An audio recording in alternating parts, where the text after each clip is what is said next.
Good morning, everybody. Hi. Today is Monday, February 22nd. Isn't that a fast? Time goes by so fast. It's already 10 days past the Chinese New Year day. We have 5 more days before the New Year's period over. So I decided to use my Chinese New Year background for everybody. So over here, I'd like to wish everybody a late Chinese New Year, happy Chinese New Year, okay? And my name is Brian Chen, and I will be sharing the next, I would say about 3 hours with you. Maybe not quite 3 hours. We will cover all the topics that's needed to be covered, however long it takes, and then I'll open it up for some Q&As. And if you have any questions, please feel free to type it in the chat. We can check on the chat for some of your questions.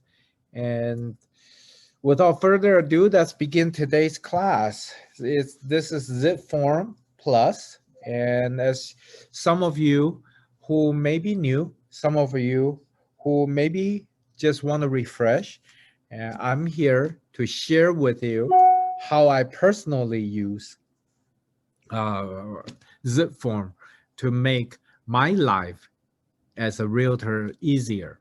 And some of the tools that's available to us in the zipForm that I will be going over. This is not a MLS class, so it has nothing to do with matrix system. However, there is a feature within the zipForm that's called the MLS Connect that will let you connect to the MLS system and retrieve the listing information. So when you try to write up an offer, it will involve less typing of the property essential information regarding the subject property you're making an offer on.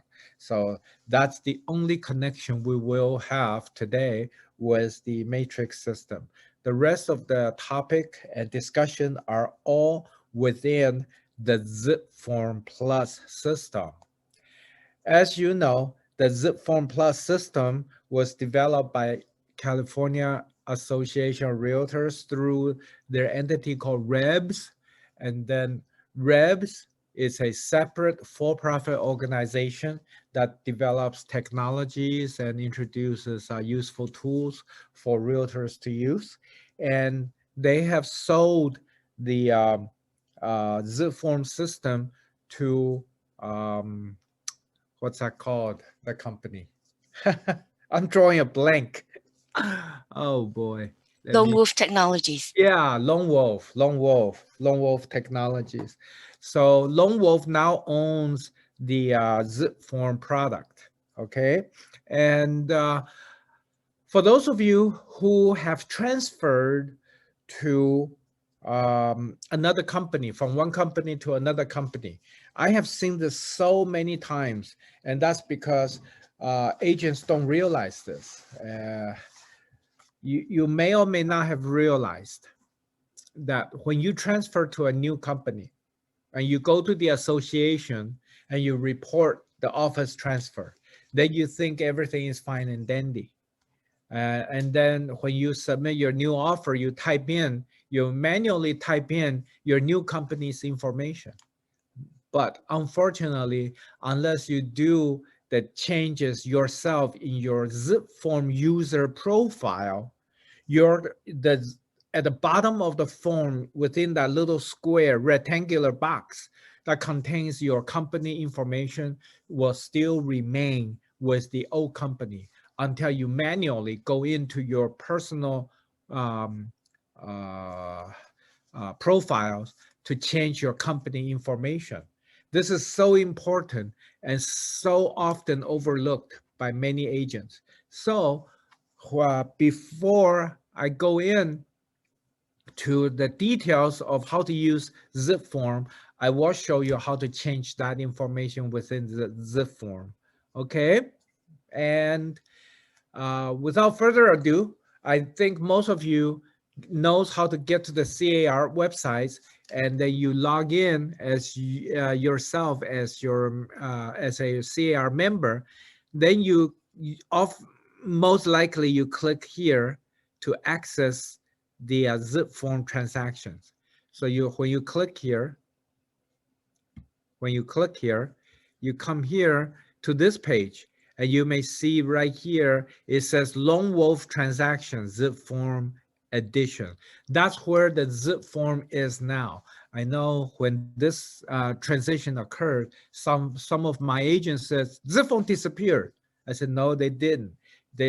Because in the old days, we used to click on that icon and take you right to zipForm.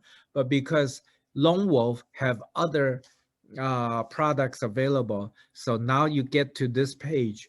The zipForm is the first access. So you access zipForm through here. There's another product called Glide. Glide, you may be familiar with when you want to show properties and you click on the PEAD on the Glide on the MLS. It takes you to a link to the form PEAD. Okay, and that's the forms that listing agent requires all buyers and buyer's agent to fill out, get assigned before they will issue an appointment for showing. Because PEAD, as you know, this is coronavirus required form. Every listing agent have to keep that on file, just in case there is a reported case of COVID infection, that they have to go back to the PAD and start notifying everyone who accessed the property.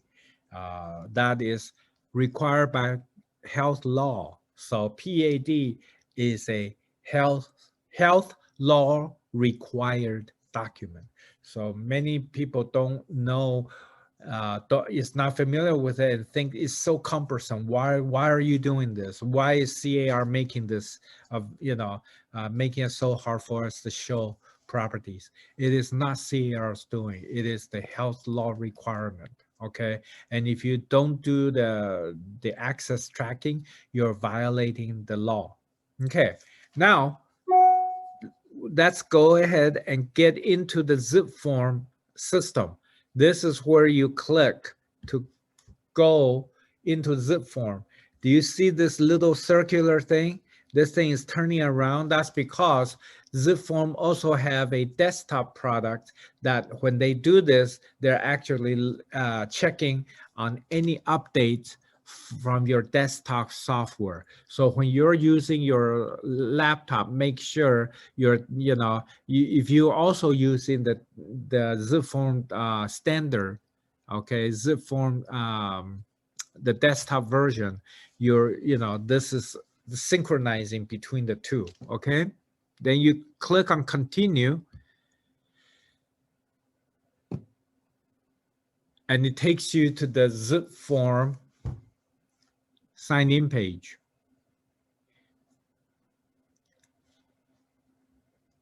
Okay, this, you can choose where you log in. Many people may have the dashboard as their login page. Okay, dashboard give you an overview of all of your zipForm transactions. But I prefer to go straight to my transactions file. So I have my zipForm set up to access. This is the first page I see. Remember earlier I said you need to make sure your company information and your email and your personal information are all correct on zipForm. Make sure. This is where you go. You see this picture icon? I did not upload my picture into the picture icon. I'm sure I could, but I just did not. You can either click on your own picture, or you click on the drop-down menu called Me. If you click on the, okay, if you click on the drop-down menu, is on Me, you can see your information. okay? And over here is where you can upload your photo. If you want to upload your photo, you click on change, and then you put your beautiful headshots here. And then in the future, your headshots will appear over here. So you know you're looking at yourself, you know you're in the right account, okay? Over here, I'm looking at this company information. And if I change company and I need to change the information, you see where it says profile and settings, profiles and settings. I hope all of you are seeing my screen, right? Fang, are you seeing my screen? All the changes is coming? Yes. Okay, great. You go to the profiles and settings, you click on the profile and settings, and you see where this menu changes color, and now you're in the profile and setting menu. Okay, the first one is about me. Okay, that's my information. So if I have a cell phone change, this is where I change the cell phone. If I have a fax number change, if I change to a different company that uses a different fax number, this is where I change it. Okay, and my personal license number is here. And once I made the change, don't forget to come here and click on save. If you made a change, please remember to click on save. That's the first menu. Then come to the third menu. You see where you can scroll to the offices. This is where you change your office information. This says update the company information that appear on your forms below. That I'm sure you've seen on your RPA. On the first page, on the very bottom of the bottom edge of the form, there's a rectangular. There's a rectangular that contains your company name, your email information, your company address, and all that. That's where this information changes. Okay, if you simply change your company without coming here to change your company information, you will have a situation where on the first page, on top, you type in your name and your new company's information, new company's license number and all that. But on the very bottom, at the very bottom of the page, it still shows your old company information. Okay, so just remember, this information is not changed by the associations. This information is changed by the agent. And let me explain. Many of you say, why do we have to come here and change it ourselves? Let me explain to you why this is designed the way it is. The way I figure it out is this. You know, real estate agents change company in an instant, but the association works business hours, correct? So what happened if on a Friday evening, you change to a new company, okay, and you're ready to write up an offer on Friday evening or Saturday or anytime during the weekend, your information at the association still belongs to the old company, but you need to make your new offer with the new company that you just signed. You signed the contract Friday afternoon with the company at 4:30. Okay, you did not have enough time to go to the association office to change your company information. And whenever you change your company information at the association, it takes a few days for the zipForm for CAR to know. Why? The association changes your company information based on your member information. That's a system within the association. At the end of the evening, the association's system sends all the daily changes to the NAR, okay, to the NERD system. Then the NERD system update itself. That may take a day, one working day. And then the NERD system goes back to CAR's information. So when CAR gets the information from NERD, that's another day delay. So there may be two days delay for CAR to receive your membership update information. Your association will update it within the association system, but then the system will update with NERS system, the National Realtors Identification System, the NERS system, okay, at NAR. So there may be time delays, but you work on the real life time.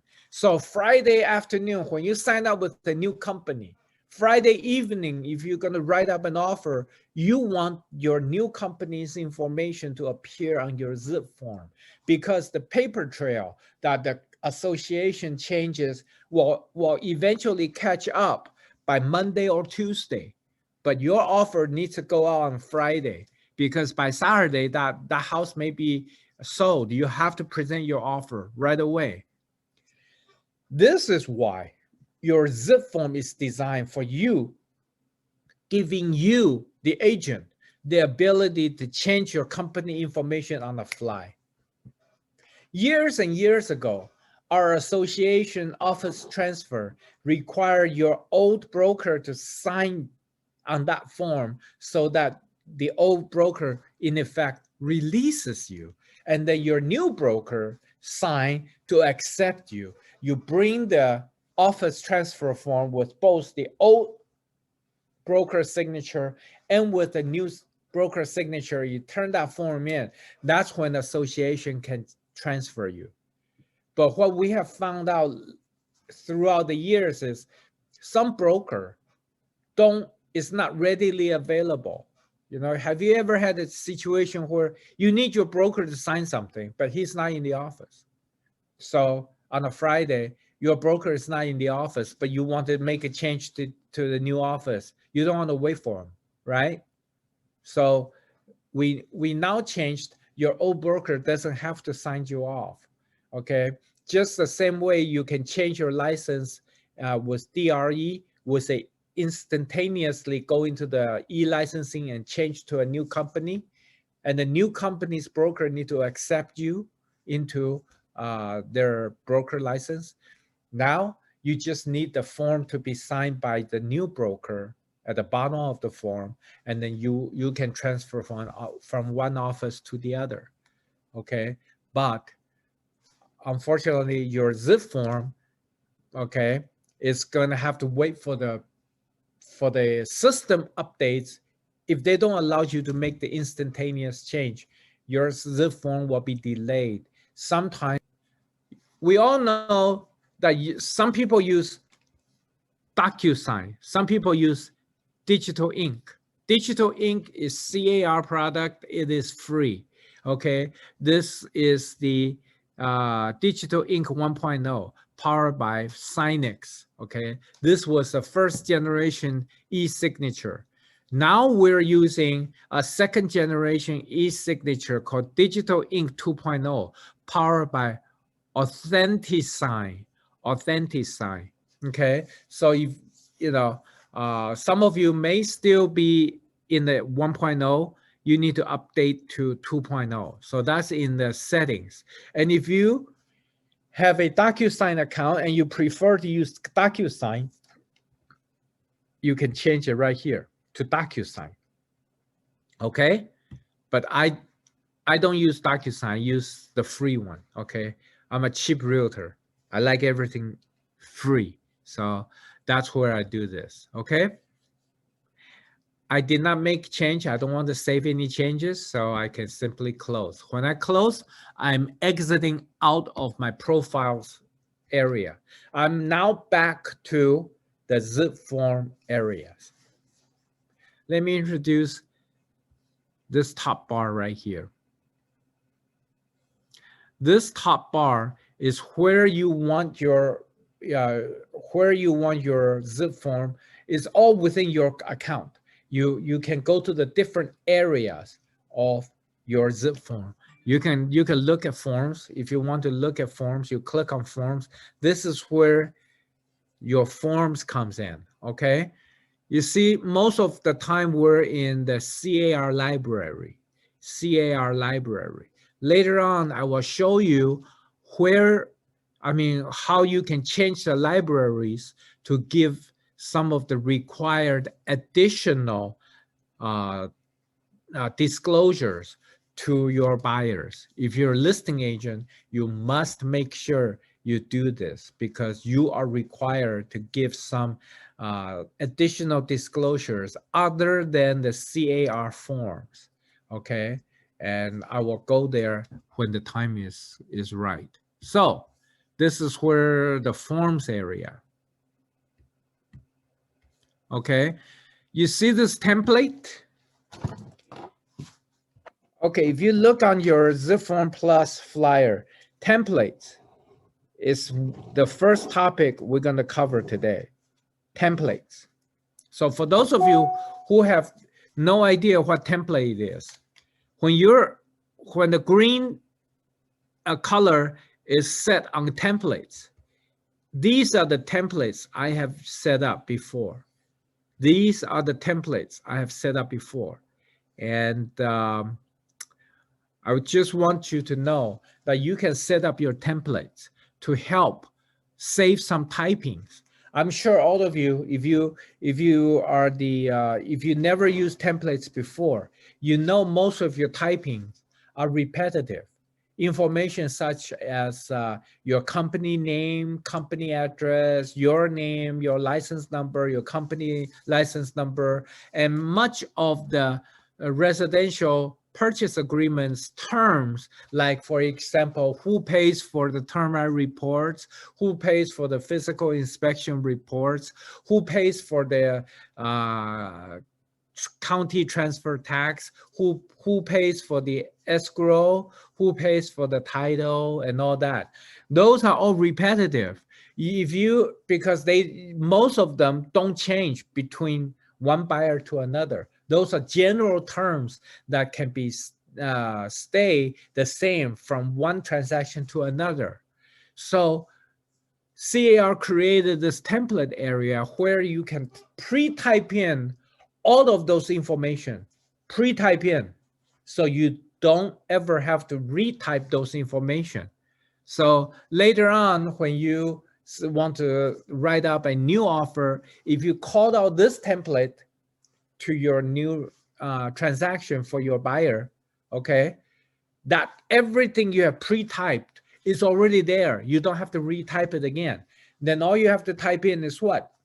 The property address, the APN, the listing agent's company information, the price, the price, how many days of the escrow, but actually how many days of escrow you can set it up. For example, right here, I have a 30-day transaction, okay, template. I have a 60-day. I also have a 45 days template. That means if I use the 45 days, the days of escrow is 45. It's already pre-typed in, okay?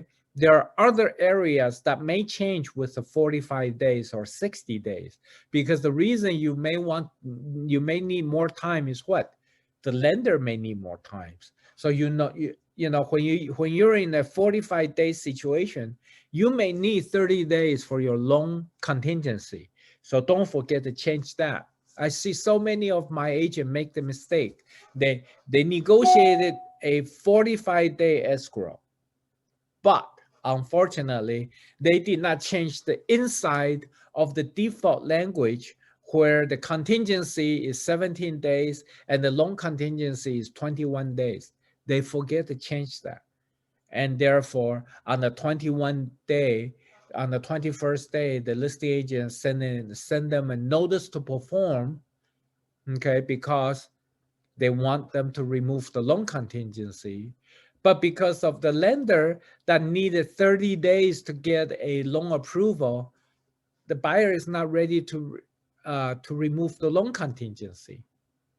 And then that gave the seller the opportunity to cancel out the deal because maybe the seller received a higher priced offer and the seller want to cancel out your buyer and accept the other offer. And that happens quite often, okay? So you have to remember, if you have a loan or you have a transaction where the lender requires longer than 30 days to close, they may need 45 days or 60 days. I know some of the FHA loans may even take longer than 45 days. You know, lender are out of our control. So we just have to make sure when we negotiate the deal, we present the whole situation to the seller. And if they accept our buyer, we adequately protect our buyer, okay? So whenever you have less than 30 days, the 17 days and the 21 days were set up for a default 30-day transaction period. So if you have 45 days, you may want to lengthen the 21-day loan contingency period, okay? So those you can set up, all set up in a template, okay? For example, let's go to the 45 days template. Let me show you what I have.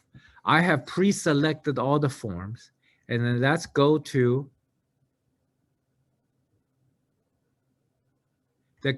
the purchase agreement, okay? And you will see where the purchase agreement, because it was a 45-day, I already have the 45-day here. You see where I have, oh, these are the old, our company changed names, so I have to change. Oh, good. Okay, and now it's good time for me to update. I hardly ever use 45 days or 60 days, so some of the information may be old, but okay. And you see where the boxes, if the listing agent, they represent the seller. If you're a buyer's agent, you represent the buyer. So all these are pre-checked in. I don't have to retype it. I don't have to type it when the client is sitting right next to me. Everything that I need to do is already done, okay? And like right here, I may want to say seller pay for that, and termite inspection, okay, report, and all section 1, okay, work completed. Okay, if I type this, this will stay here, and buyer pays for what? Physical inspection, right? So buyer pays for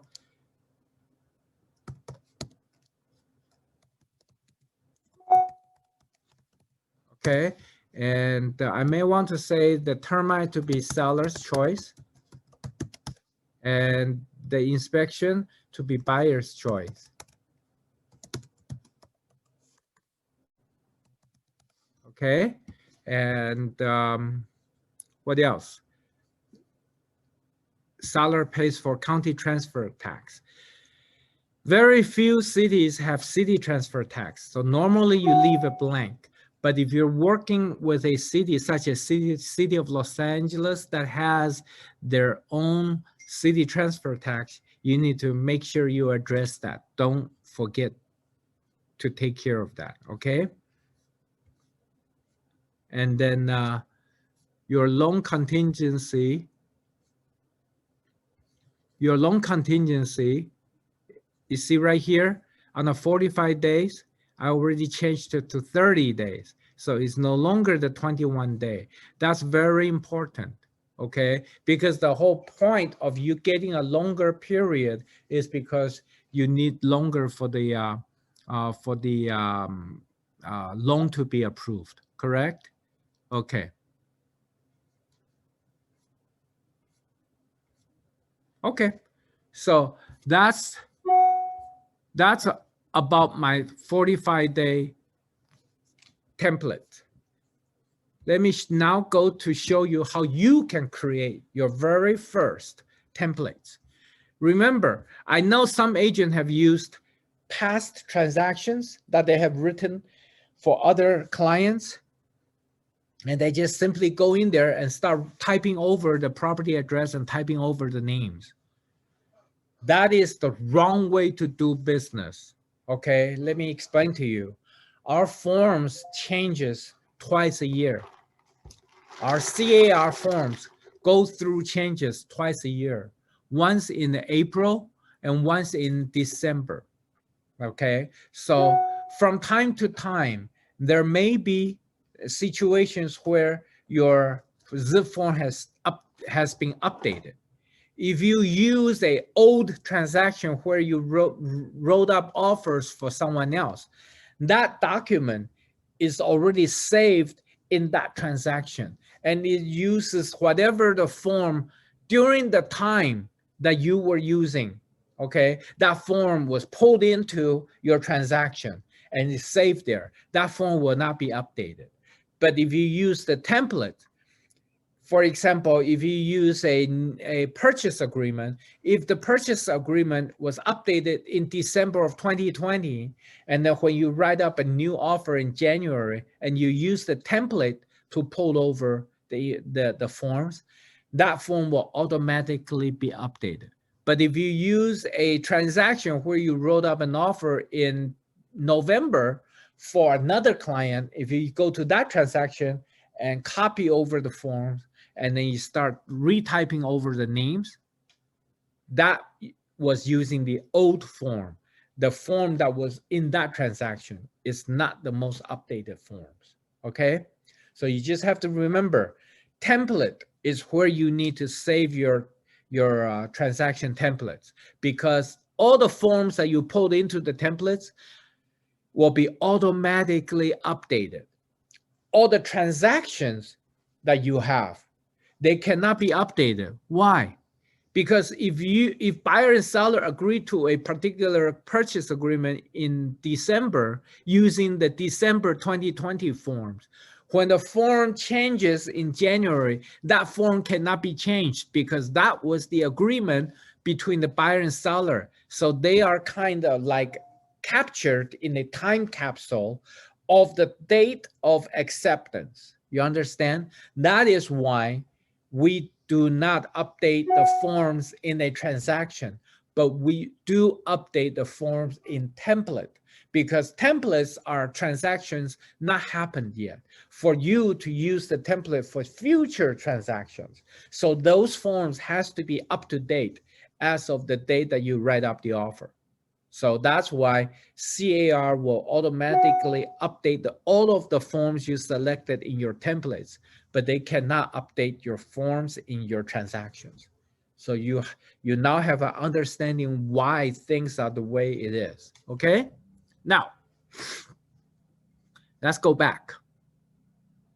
For you to create a brand new transaction, back to the list, okay? Remember, you have to be in the templates mode. Once you're in the template mode, just like you create a new transaction, you can create a new template by clicking the new button. And then it looks like you're creating a brand new transaction. That is the idea.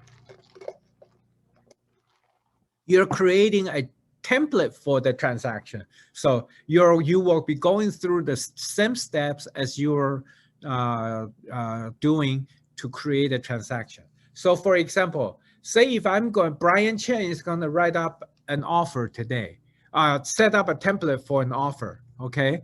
So purchase. It takes me to this screen. So how do I name my template? Because we're a demonstration, I'll say demo, okay? And I'll say most popular is 30-day, right? 30-day, okay?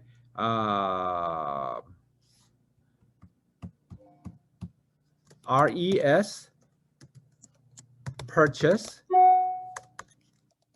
Okay, why do I say RES purchase? I may be setting up for what? If I do other type of purchase, I may say vacant land purchase, correct? So if I'm doing RES, I know I'm selling a residential property, okay, 30-day. And I will call that the name of my template. So residential, okay, you see over here, I may be vacant land, I may be industrial or whatever, commercial. So we may create different templates for different type of transactions, okay? I want you to take a look at here. This is select templates, okay? Remember, today, the 30-day is the base templates. I'm gonna go through the 30-day template setting. Then I will show you how you can quickly change from a 30-day to a 60-day without resetting up everything, and that will save you tons of times. That's when you select templates from here, okay, from this area. So just pay attention to what I'm doing right now. I'm creating a brand new template. So when I go there, see, it's all blank, completely blank. It's like a blank piece of canvas. So what forms do I want to use when I create a residential purchase? Of course, a residential purchase agreement, correct? And what other forms may I be using? I may be using, I'm sorry, that was an accident. My finger are twitching. Okay, let me delete this form. Okay, now, sometimes what the best way for you to think through is during a transaction, what kind of form you may be using as a buyer's agent. So you have a residential purchase agreement. Of course, we use that. Those have many forms, 4 or 5 forms in it, right? Then you may be using addendum, correct? You may be using addendum. But during your offer, okay, you may also do buyer's counter offer, right? So buyer's counter offer, because as you make an offer, seller may counter you with a seller counter offer, then you use a buyer's counter offer to counter, correct? Okay, so buyer's counter offer. So once you accept it, what's the next forms you may be using? Contingency removal, right? CR. Contingency. This is my shortcut. If I type CR, it will have every form that has the letter CR in it. So if I type CR, I don't have to scroll from A to C. It goes to right to CR. So, okay, CR, contingency removal. You see, this is where I have contingency removal. Usually we have how many contingency removals? We have 1 and 2, right? 1 is for the 17 days. 2 is to remove all, including loan. So that's where we select these 2, right?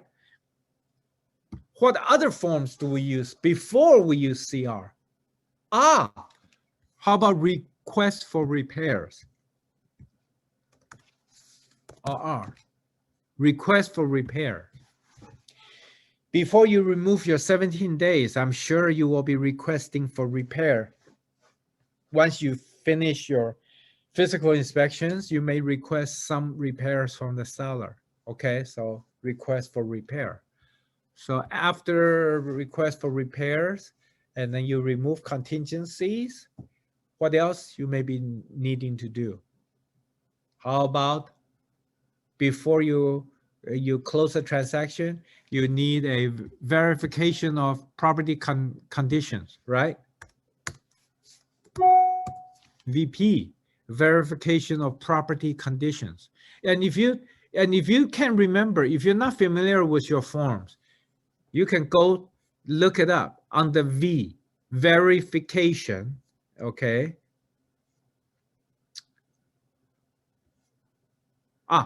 Verification, V, verification, right here, of property conditions. That you can select the forms this way too. But before that, for buyer's agents, pay special attention. For buyer's agents, your job is to protect your buyers. So you must make sure your seller is a non-foreign person.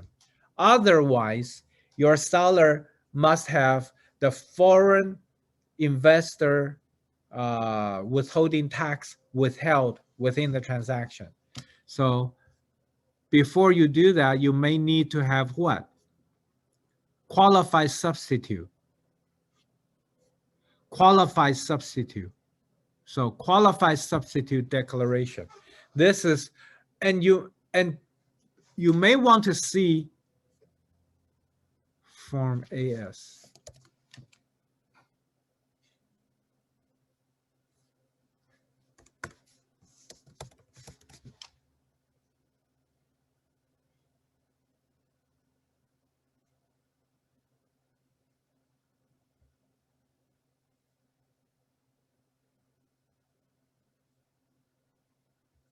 Right here, seller's affidavit of non-foreign, okay? This is one of the forms that you must have the seller provide to you in the transaction. I don't know how many agents forget about this. When you're representing the buyer, this is very important because the IRS tax code is written in a way that if a foreign buyer, if a foreign seller did not pay the withholding tax, the buyer is responsible for paying. So if you miss this, your buyer later on get a assessment from IRS, rest assured you will be sued. You will be sued because it is a huge amount of money. The foreign sellers withholding tax is, if it's under $1 million, the withholding tax to the IRS is 10% of the purchase amount. So if your buyer is buying an $890,000 property and the seller is a foreign person and they did not pay the withholding tax and skip town, IRS will assess $89,000 against your buyer. Period. Okay, it's not fair, but that's the law. So that's why you always need to make sure the seller give you the seller's affidavit of non-foreign status. The seller, if the seller is not a foreign person, they must make a selection right here in 2. And the seller also have to give out their social security numbers. But many times, sellers do not want to give out their social security numbers, the tax ID numbers. They don't want to give it. So if they don't want to give it, this is paragraph 4, okay? Then paragraph 3 says qualified substitute, direct delivery to buyer. Who is the qualified substitute? It is the escrow company. So the escrow company have to sign a qualified substitute statement saying, I have the seller's information. The seller has proven to me that he is not subject to withholding tax. The escrow must sign a QS. Okay, that's why I select the qualified substitute, okay, declaration of possession. This is escrow company's declaration. I want you to take a look at it. This is escrow company. So qualified substitute name is the escrow company name, okay? And the person named here are the seller. If there are 2 sellers, there must be both names must be here. If there's 3 sellers, 3 names must be here. And the qualified substitute can sign it, type in their name, company name, the date they signed it, their name, okay, their signature. And then you take this form and have the buyer sign it. This is very important, okay? Many agents miss this. Okay, so basically, you already have all of the forms that you personally may be involved with, right? There are other forms you may be involved with. Remember, earlier I said you are in the CAR, California Association of Realtors library, right? These are all zip forms. These are all zip forms. However, the law requires the buyer to receive other disclosures, okay? Other disclosures legally required. That's not part of the zip form. I don't understand why CAR don't make it part of their home library, but they make it into different libraries. Here are the various libraries that's available to you. So if you never changed any libraries, this is the area where you go to change the library, okay?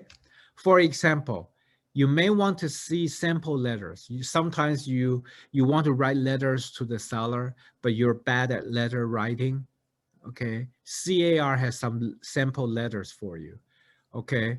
There are different, American Home Shield have some forms for you. Foreclosure Prevention Library has some information about foreclosure prevention, okay?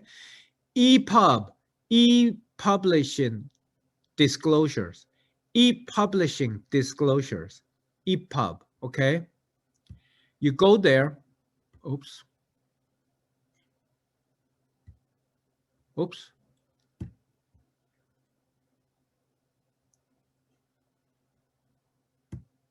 Okay, e-publishing disclosures. You see this 1 of 6 all the way to 6 of 6. You know why it's there? Because these are legally required disclosures that you must give to your client, okay? Usually the listing agent will provide it.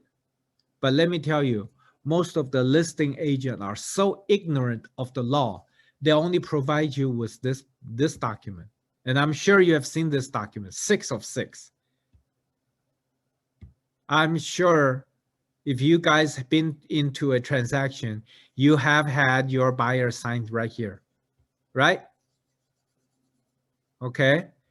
But if you're only providing this to your buyer, you're still in violation of the law because this is a receipt, okay? It says, to whom it may concern, I have received a copy of the environmental hazards and earthquake safety with gas shutoff valve, which included the federal lead booklet, toxic mode update.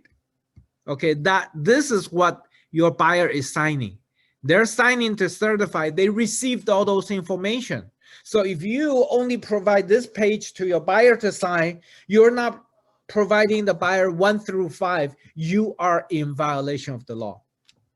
Or the listing agent is also. But the problem is the listing agent don't represent your buyer, you do. So you have to make sure your buyer receive all of that. So what do? I, Brian Chen, personally, I include 1,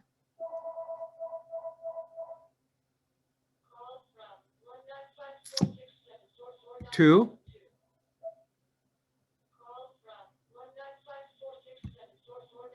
3, 4, 5. Okay, so now you see 1 of 6 all the way to 6 of 6 are all highlighted. That means they're all here. Let me show you what they look like. This 1 of 6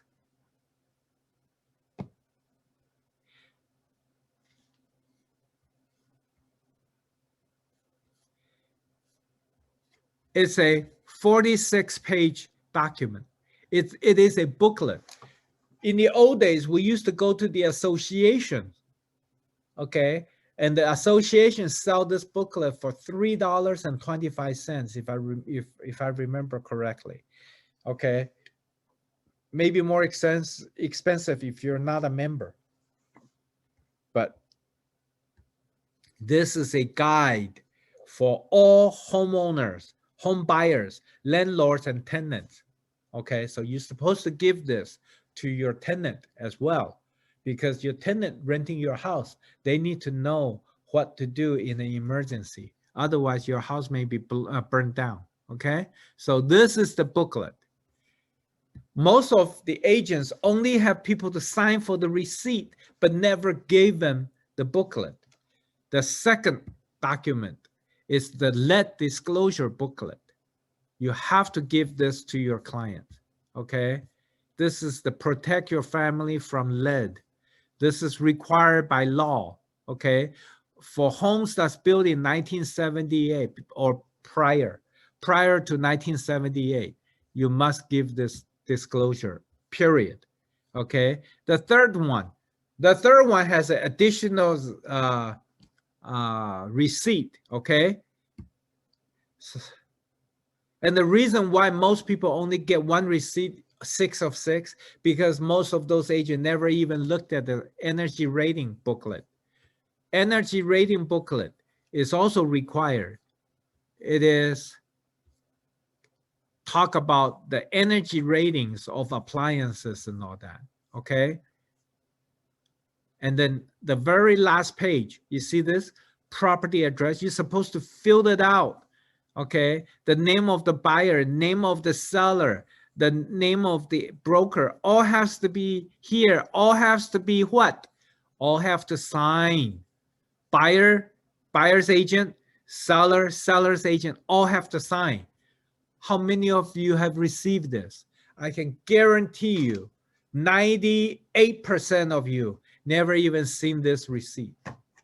Okay? Never even seen this receipt. And if you've seen this receipt and without seeing the booklet, you're not fulfilling your legal duties to your client. Your client must receive the entire booklet. Okay? So today, you know where to get those booklets. So in your templates, you go 1 of 6, you change to libraries to e-publishing, you go 1 of 6 all the way to 6 of 6. Then you're fine. Then you're safe. You provide them all. The 5 of 6 is an additional disclosure by seller. Okay, the seller have to answer these 9 questions about their homes. It's called the residential earthquake safety, earthquake risk disclosure. It asks about, is your water heater brazed? Most of the homes now will say yes. Okay, and it asks about, hey, does your home have crawl space? Does your home have foundation? Is it bolted to the foundation? All those questions. Okay. Some seller may know, some seller don't know. Whatever the seller don't know, you just say don't know. If your home does not have a crawl space, then says does not apply. Okay, so this is a required disclosure from seller to buyer. So don't miss it. Don't miss it. It's very important. So now your template just begin. We have selected the forms to be used. Now that's filled out the residential purchase agreement. All of the information that you normally filled out repetitively for every transaction. That's what the template is for. So here, you come here.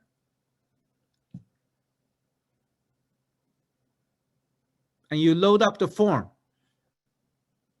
Because you're representing the buyer, you got to check the buyer, right? You don't type in the buyer's name here. Why? Every transaction has a different buyer's name, so you don't type in there. But over here on the agent, hey, do you ever change your name? No. Then you type in your name and then your license number. That's your personal license number.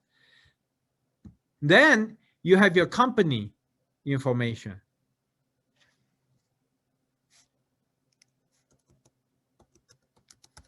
You have your company information. And then the company name, right?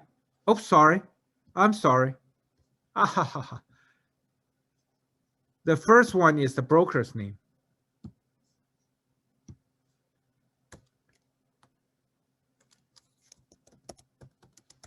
The first one is broker's name, then your personal,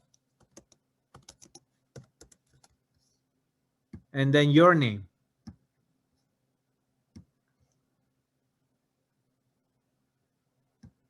Okay, so that's the agency disclosure. Then you go to, see, when you type in one area, all the information, applicable information will go to the right locations. You don't type in any of the days or any of the information up here. you don't type in the time, the dollar sign, but you do type up. Do we do this on the 30 days? So 30 days after acceptance, you leave the agent, the listing agent forms information alone, but you type in they represent the seller. And over here, you see the buyer brokerage. You got to remember to type in here. You represent the buyer. And then you'll have your company information, company license, your personal name, your personal license. Okay.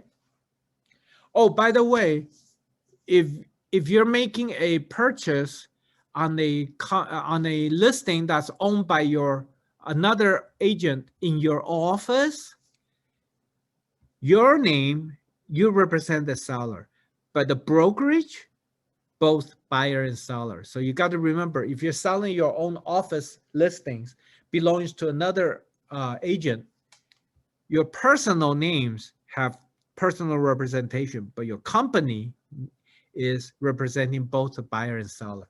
Remember that. This is where you can check. You don't type in any of these information because they all change, right?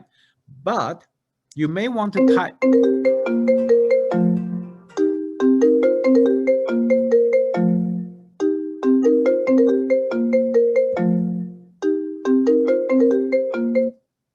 Okay, sorry. Telephone. I have my phone linked with my laptop. So whenever the phone rings, my laptop reminds me of it. And I don't know how to cancel that. I don't know. I had that set up years ago. Sorry about that. So financing terms, you may want to type in the loan. And where is it? Right here, not to exceed 1% for loan origination. Okay. That way you don't have to remember for the future. Then you go down here. You type in seller pays for natural hazard disclosure. I always want to request that they do the deluxe disclosure that include a little bit about environmental. Okay, it's only $10 more. The listing agent should always. I require all of my company agents, when we're the listing agents, deluxe, okay, or the upgraded. Deluxe disclosure or the upgraded disclosure is what we provide. Premium disclosure, whatever. That's the best natural hazard disclosure that you can provide, okay?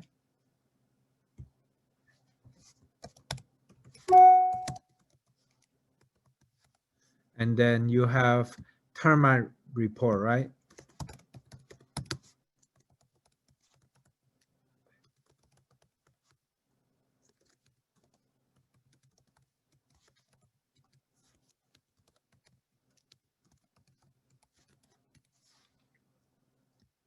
And then over here, you do it seller's choice.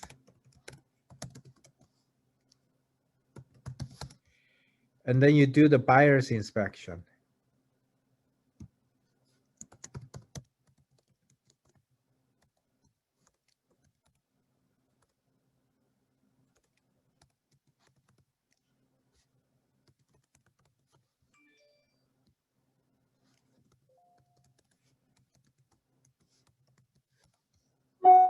Okay, then over here, there's a government requirements and retrofit. So smoke alarm detector and carbon monoxide detectors, I always click on sellers to provide that. That way, the home is in compliance. Whatever the missing smoke detector, missing carbon monoxide, the seller have to install. And seller is supposed to do that anyway. It is required by law that the seller, when they do the sale of their property, all the required smoke detector and carbon monoxide detector are installed. So I always check there, no exceptions. Then you have the 7B2. One is for mandatory government inspections.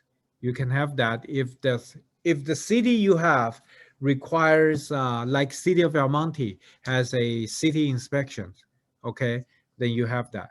The 7B2II means what? If there's any compliance with any other mandatory government retrofit standards, okay, you can check seller. But let me tell you, most of the listing agent will counter back and says, no, we're going to cancel that.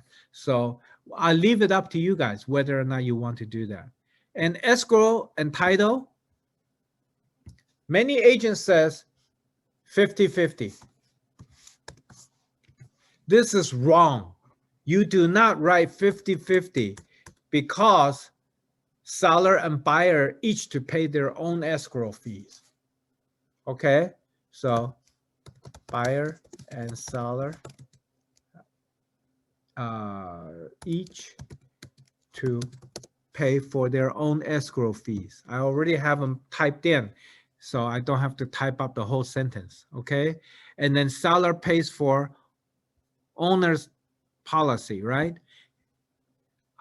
You can specify a company you wish, or a lot of time, I know that a lot of people just say, let the seller decide. Okay, seller's choice, right?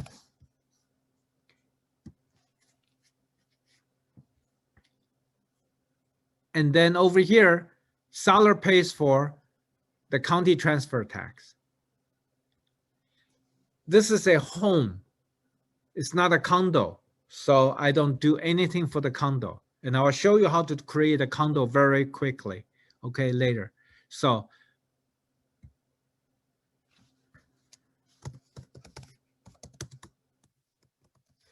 for the home protection plan, I always do buyer's choice, okay? And I always do upgraded. And usually for single family residence, $600 will be plenty enough. So I type it in so I don't have to repeat any of that. Okay, my template is pretty much done. Okay, this is where the template is done, and I click on save.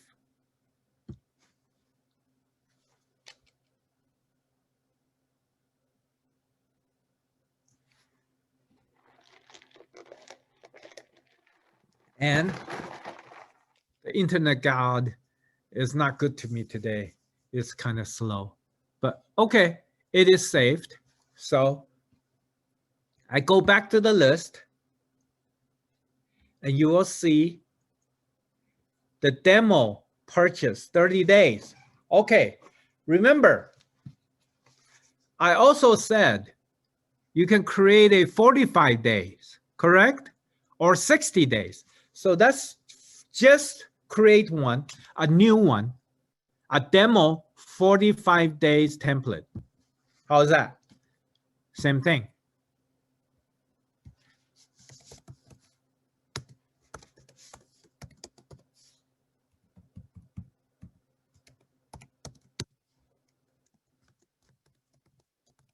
Okay, it's a residential. Now, look closely at what I'm about to do. My 45 days and my 30 days, everything is the same except the number of days, correct? And the contingency for the loan. Those are the only two changes. So do I want to start all over again? No, of course not. Watch. My templates. I select here.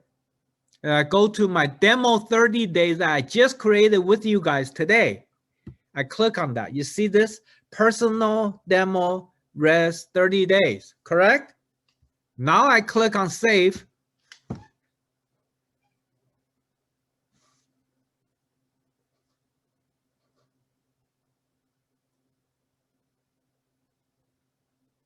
Voila. Everything that I had created in my first template is now in here. Now I come here.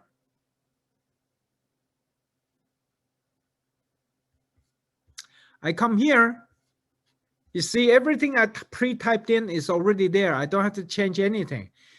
Didn't I save myself a huge amount of time?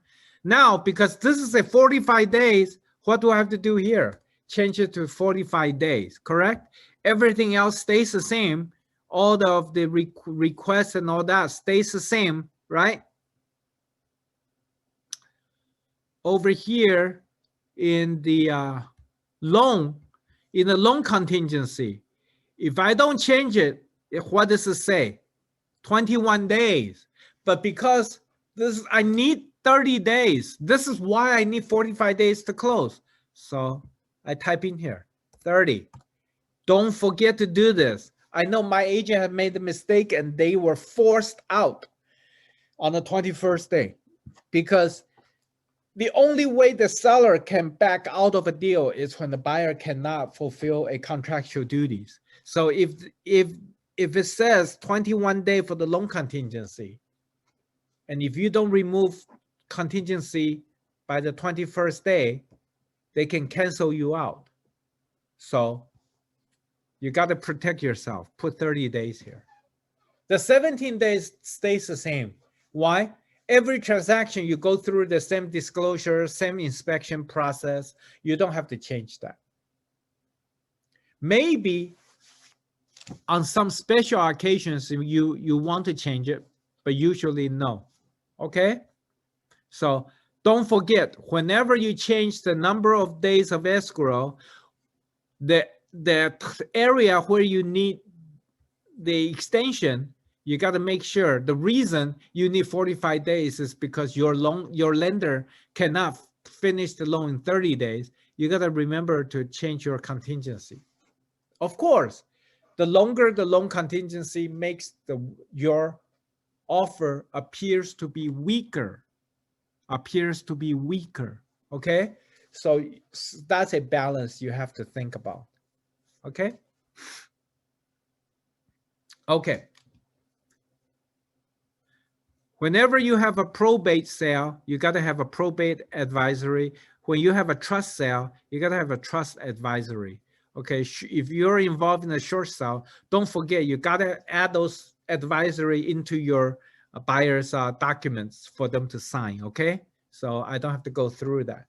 Okay, this is not a class on how do you do your purchases.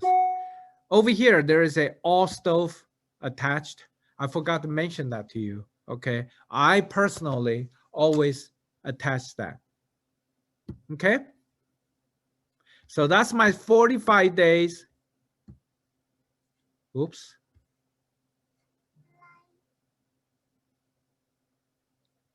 So that's my 45 days. Now,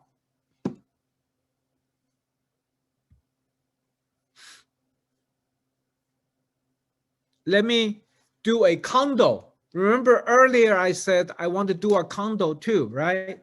So let's go back to our templates and then new, another purchase, and a demo.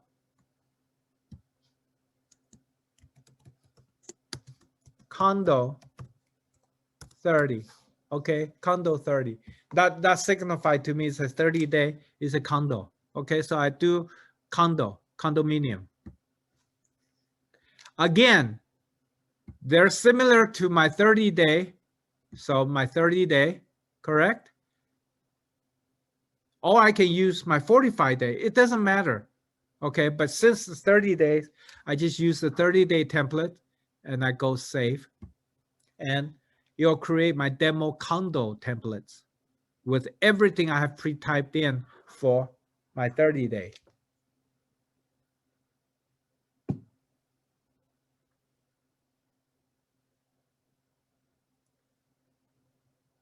Okay, now I go to the purchase agreement, loading the form.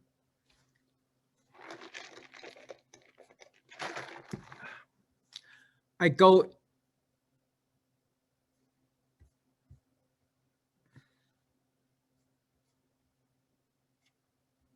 I make sure it is 30. Okay, good. It is 30 day.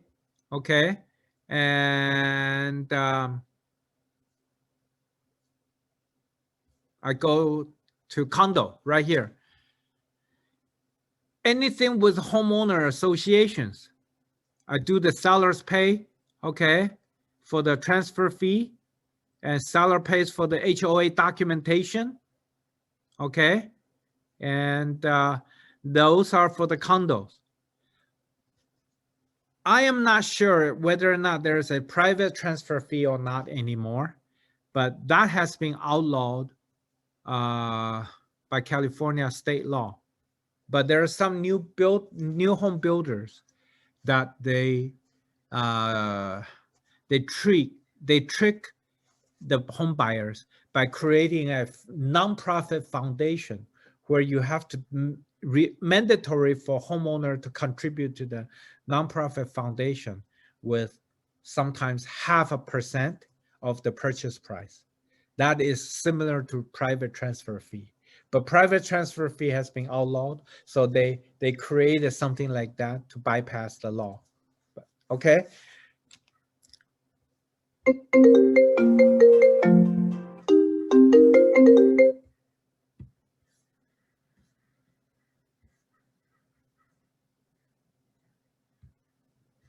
Okay.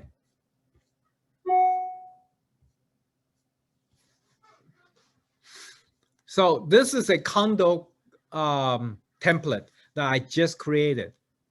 You see how you can use one template and only making a few changes to that template to turn that template into another template.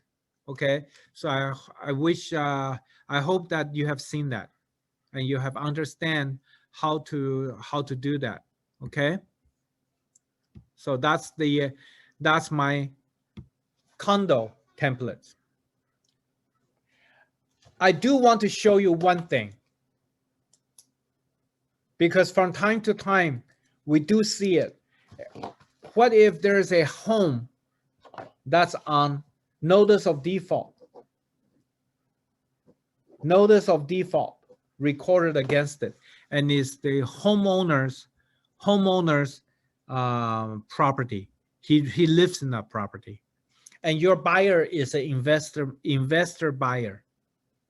Your buyer is an investor buyer. I want to introduce you to notice of default purchase by investors. This is very important because the purchase contract you use is totally different. It is totally different. So you may want to go home and create one just in case you work with a lot of second home buyers, investment home buyers, buyers who buy homes wanting to rent it out. Those are all investors, okay? Those are all investors. There is a form in the CAR library. Let me go change it to CAR library. And you go to the end.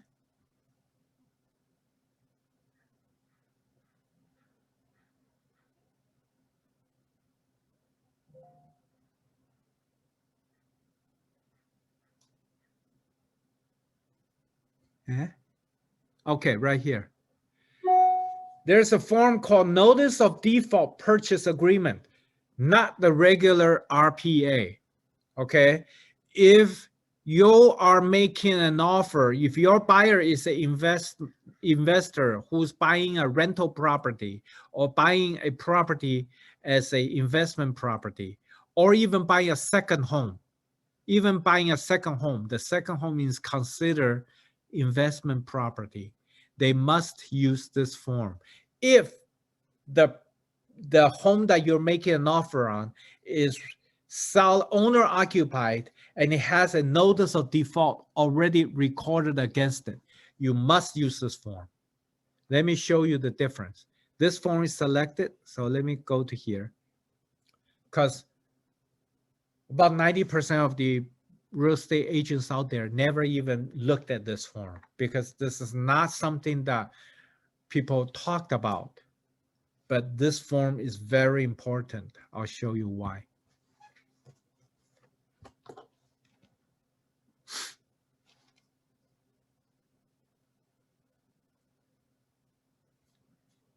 You notice on this purchase agreement, everything is in bold.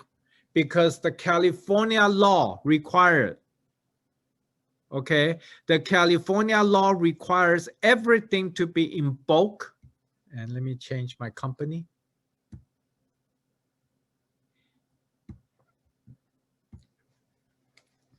Everything is in bold, 10 point. That's the law. Because everything is in bold, of course, the spacing are different because now we take up more spacing. So financing, long terms are on the second page now. Okay. I want you to show you why this form is different. Normally, we have the disclosure of agency. That's normal. Fair housing, notice, that's normal. Okay. Possible representation is normal. But the next form is not normal. The next form is called declaration and proof of real estate license. This form is required whenever you do a notice of default purchase. You say, this declaration is made in connection with a notice of default purchase agreement. This is required by law. And if you miss that, you personally may be in big trouble. Okay, and now I'll show you some other requirement language that may get the investor into big trouble. But you have to fill out this form. Okay. And then this is where you type in the buyer's name and then your name. And then you gotta have the buyer's signature, the seller's signature. You need to sign it. This is called the declaration and proof of real estate license. This is not what we usually do. So this is only applicable to notice of default purchase agreement. Okay. Otherwise known as distressed property sale. Distressed property sale. Okay. The wire fraud is normal. This form is different. Let me go to the area where it's required for the buyer, okay, to be on notice. Paragraph 30 or something like that. Let me go there.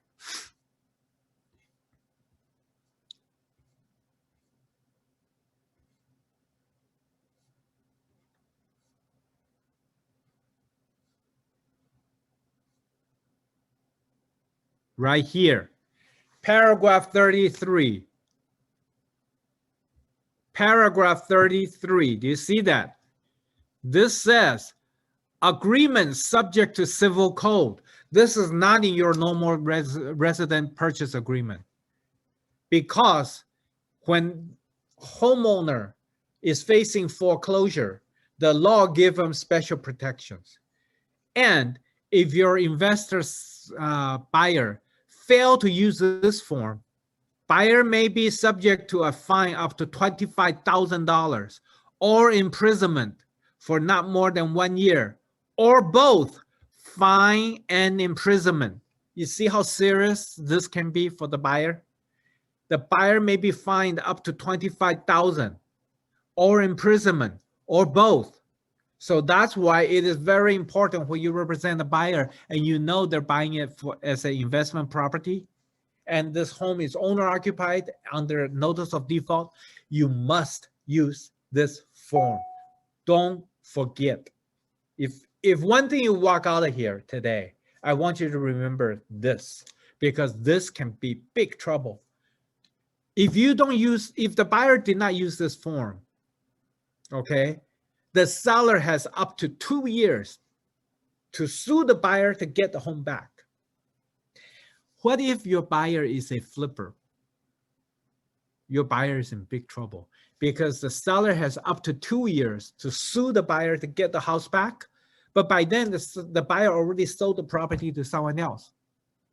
So what is the remedy for the buyer towards the original seller? Money. Money. Okay, so you got to be very, very careful about this. So this is why the matrix forms, the matrix system make the checking of property profile so easy with one click. You ever noticed your APN number is a link So you click on the APN number, it takes you to the tax data, and you can see whether or not there's a notice of default recorded against the property right away. This is why you, as the agents, every time before you write up an offer, you got to look at the tax data to make sure if this is a home owner-occupied property, there is no notice of default recorded against it. Because the listing agent may be taking a listing when the home was not recorded on a notice of default. But during the listing period, there may be a notice of default recorded against it. And the seller did not tell the listing agent. And the listing agent did not check to update. So it's up to you, the one who's writing the offer. You are the professionals. You need to make sure. All this language, all this bold language are required by law. Section 33, okay, is required by law, okay? Now, let me take you to the next form. The reason why you have to use this form is because when a homeowner is facing foreclosure, in other words, notice of default recorded against it,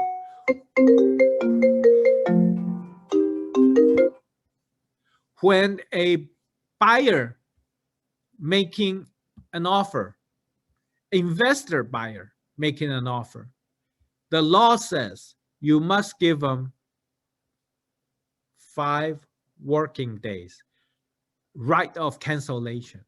Notice our regular purchase agreement, once the seller and the buyer signs and accept, you have a binding agreement with a notice of default. Notice required by California law, okay? There is a 5 working day cancellation right here. Enter date 5 business days after date of the contract, okay? Remember that, 5-day business days. What is business day? Does not count Saturday, does not count Sunday, does not count legal holidays. So a 5 business day may turn into 8-day calendar days. If there is a like President's Day was a legal holiday, so Friday, Saturday, Saturday, Sunday, and Monday that does not count. So Tuesday was a business day. So you got to be very careful, okay? So this is something that's different. Notice required by California law. That's why you must use notice of default purchase agreement, because otherwise you don't know. You don't know where to get all these required documents. CAR had these forms in our CAR library for many years, okay? But because agents don't know, oh, we're supposed to use a different form. So they now link all these forms together so that you will not miss it.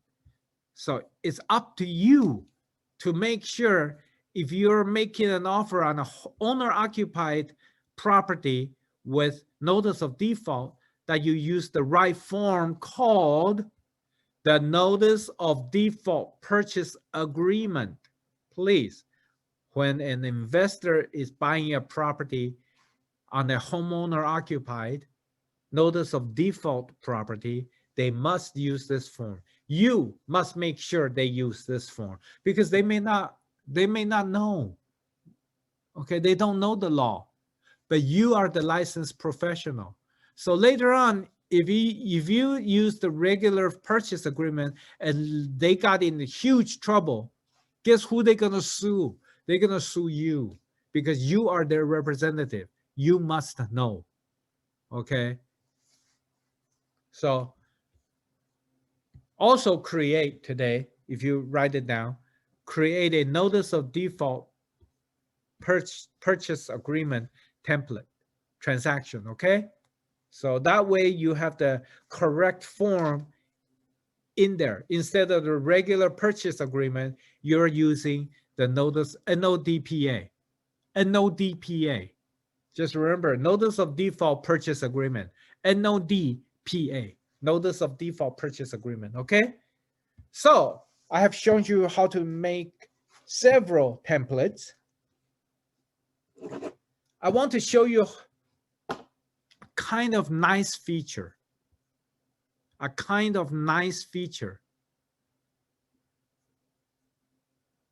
It is called, oops.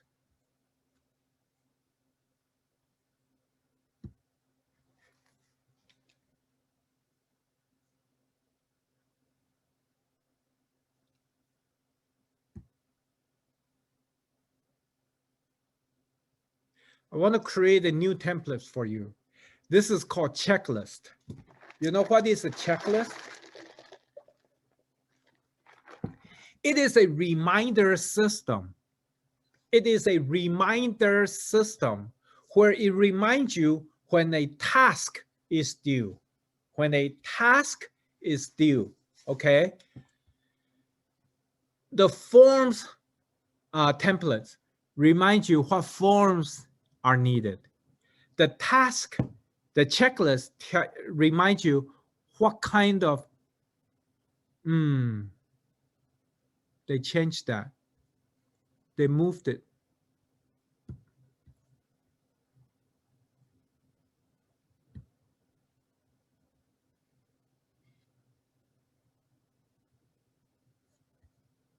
They moved it. This is what happens when they do updates to the system and they don't tell you.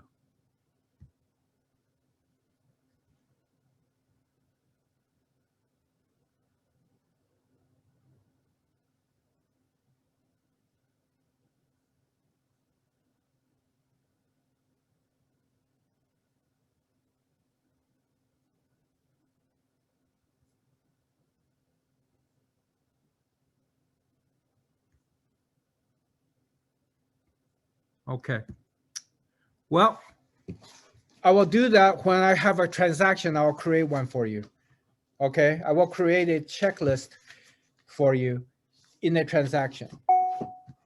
But there's supposed to be an area where we can create a checklist templates as well. I don't know. They moved it. Okay. I don't know if that's something that Lone Wolf did, because Lone Wolf have a transaction management system. So they may have removed that or moved it to an ambiguous or inconspicuous location so that people don't use the zipForm built-in system because they want to sell their transaction management system. Okay. Wow. Okay. Let's create a brand new purchase. Okay. Brand new purchase. And the feature I want to show you is called MLS Connect. MLS Connect. Okay. So let's create a brand new transaction. Say Brian Chen received a buyer. They want to make an offer. Brian Chen's very, very happy. So what do? I come here. I say, I'm into the transaction. I'm no longer in the template. I'm in the transactions. Okay. I want to create a brand new transaction for this buyer. And we will call this buyer demo buyer. Okay. Only one buyer. That's easy enough. Demo buyer. And we will call our sellers the real seller's name. Okay. Okay. So I'll create a brand new transaction. And it's a new purchase. It's a residential purchase. And I have pre-selected a listing before the class started today. I pre-selected a listing, and this listing's address is right here.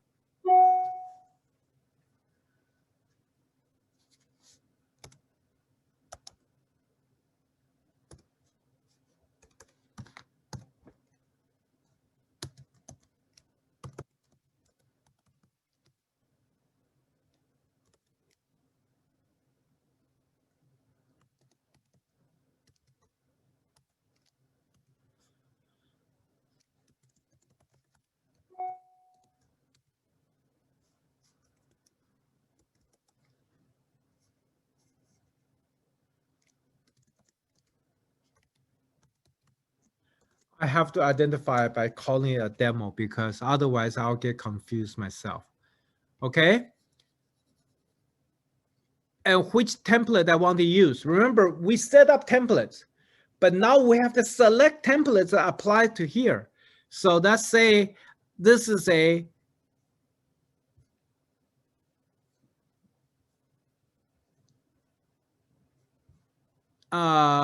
demo 30 days. How's that? Demo 30 days. So we know it's from our demo system 30 days. And right here is the MLS Connect. This is where this system is so useful. I click on the MLS Connect. It makes sure, oh, this is the MLS that I belongs to and the MLS ID. So the listing ID, hopefully you all know when you're writing an offer, you have a listing in front of you. So you know your listing ID, WS 202. 202-14580. And I'll say include the property photo. And I want to say find. I want to make sure it finds it. And it is the right listing because sometimes when you write down the listing number,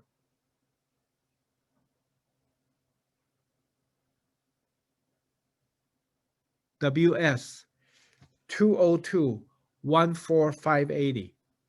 It's the wrong ID. Okay, never mind. Let me go to find.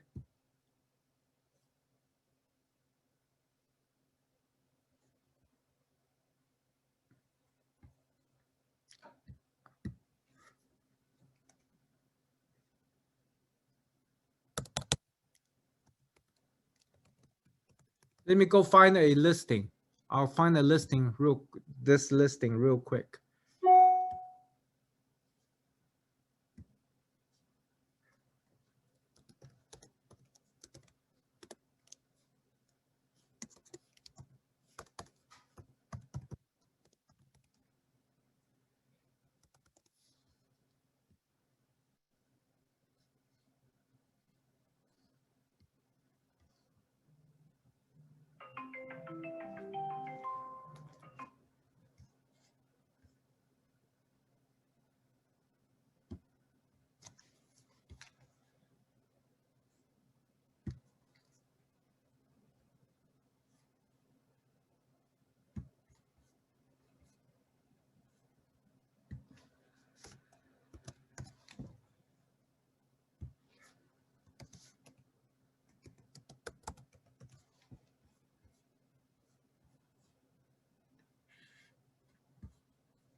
Two oh two 14580. It is correct. What gives?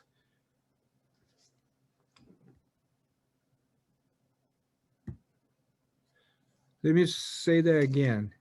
WS 202-14580. It is the correct. Then something is wrong. Something is wrong with the zipForm MLS Connect. Let me type in again. WS 202-14580.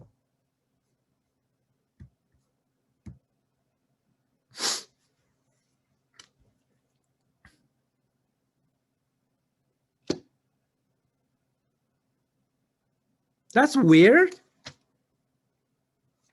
Earlier, you wouldn't find it. Now it finds it. Okay. The listing looks like, the photo looks like our subject property. So now I say use listing.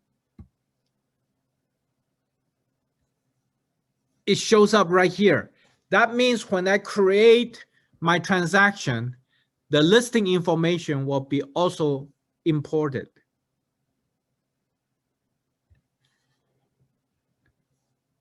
So let's go to save. The system will create a new transaction, as you know, with the listing information already filled in. Watch. The properties photo is appearing. The address is there. Good. And the information hasn't showed up yet. Why?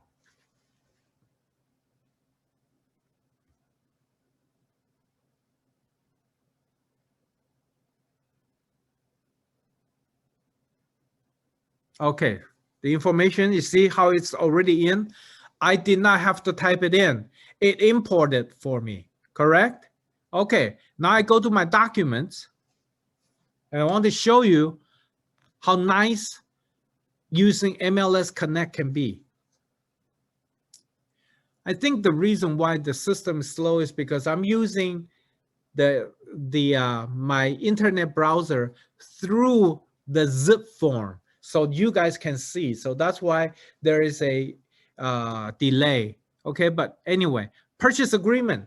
Let's go and upload the purchase agreement. You will see that I do not have to upload. I don't have to type in the property information or the listing agent information. That will save me a lot of time. You see that? Purchase agreement. Okay. I don't have to type in the address. I don't have to type in the APN number. I don't have to type in the listing agent information. You notice all that is all done for me. So I just now need to type in what? My buyer's name, right? And today's date. So what is today's date? Today's date is February 22nd. And my buyer's name is Demo Buyer. Demo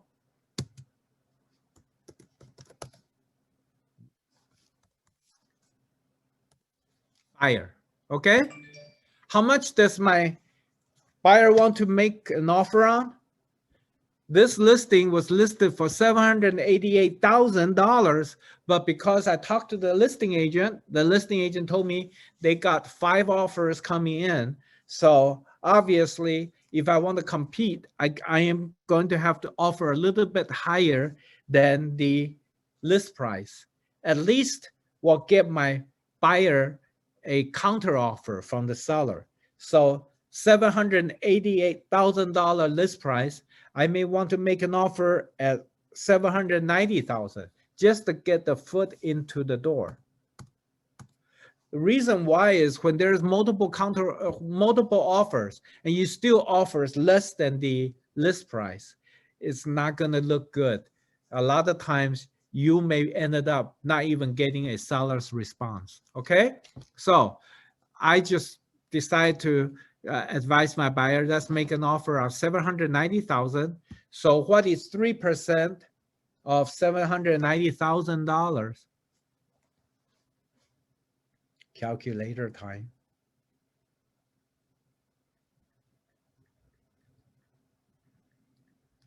Is 23,700.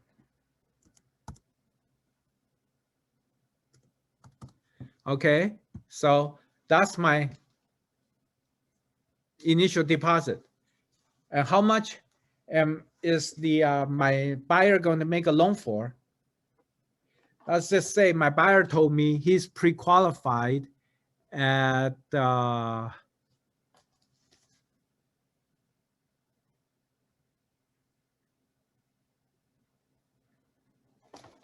he's pre-qualified. Let's just say he's pre-qualified at 500,000. So first loan, 500,000. Okay. Whenever your buyer is pre-qualified, the pre-qualified letter will indicate what is the current interest rate the buyer is getting. Okay. So if the pre-qualified letter says the buyer's interest rate is say 3%, okay, I usually add Brian, personally, I would add a 0.25% just as a cushion. So I say 3.25%. Why? Because this says at a rate not to exceed, okay? That means it's a protection for my buyer. If later on the interest rate goes above 3.25, my buyer can say it's exceeded my limit, okay? So it's a way of protecting my buyer. So 30 days, everything else is the same, right? The only other information I need to do is what? It's the seller's name. So I go here to the seller's name and I enter the seller's name. What is the seller's name?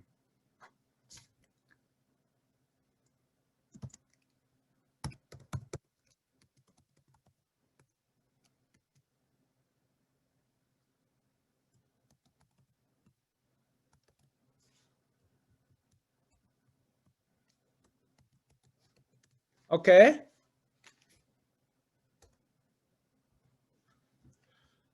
So this is my seller. It's a demo seller. That way I will not get into a real situation. Okay. So my offer is done.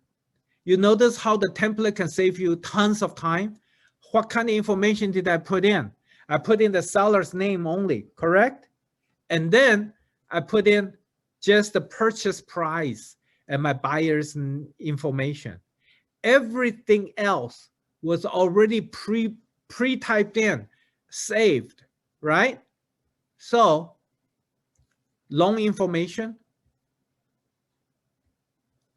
and the amount of offer, the purchase price, okay, today's date, and the amount of initial deposit.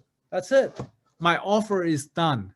This is how you can use templates to save you tons of time. A lot of the predetermined, and if you use the MLS Connect, where you connect and into the CRMLS and post the listing information in, I don't have to type any of the listing information, because anytime you type, I may commit what? Typo. You notice how I sometimes even make mistake on typing, right? I am just a clumsy typist. So the least amount of typing and the quickest amount of time that I can finish my offer makes Brian Chen looks like a true professional in front of my client. Okay, so that's how you use templates and how you use thing. Now let's talk about digital signature. Okay, let's talk about digital signature.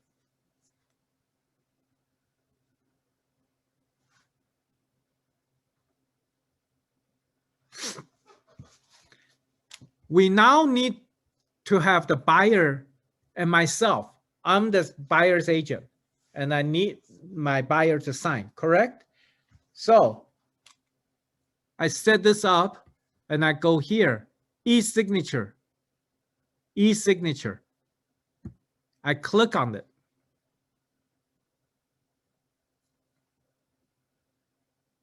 And nothing happened. Okay, good. Now I'm at the e-signature portion. You see over here, this is the RPA I have chosen, correct? Now, here is another thing. Some of you work for a real estate company that have real estate company specific forms you have to use. And that may be saved in as a PDF document somewhere in your computer. This is where you select it. You can select another document by clicking here.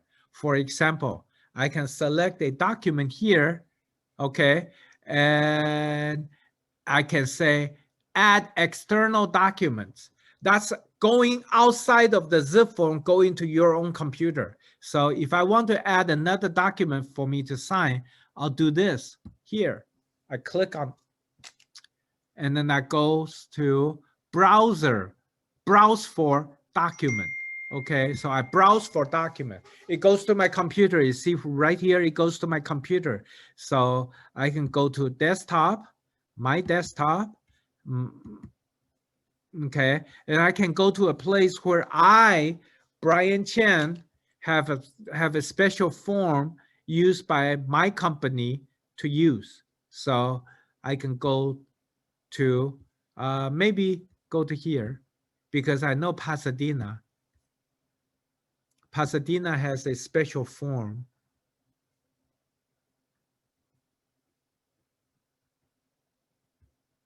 Blank Pasadena agreements. And then Pasadena has a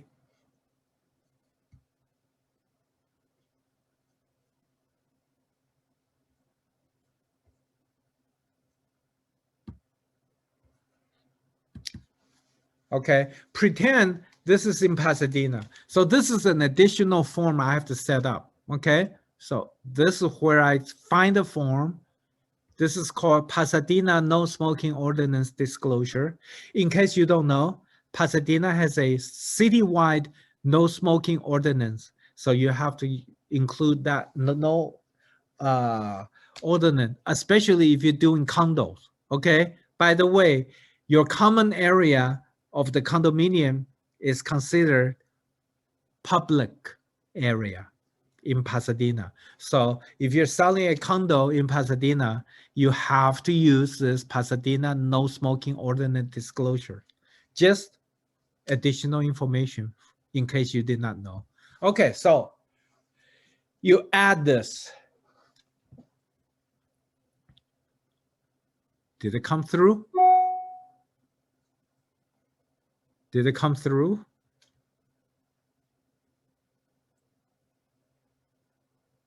I don't know. Let's find out.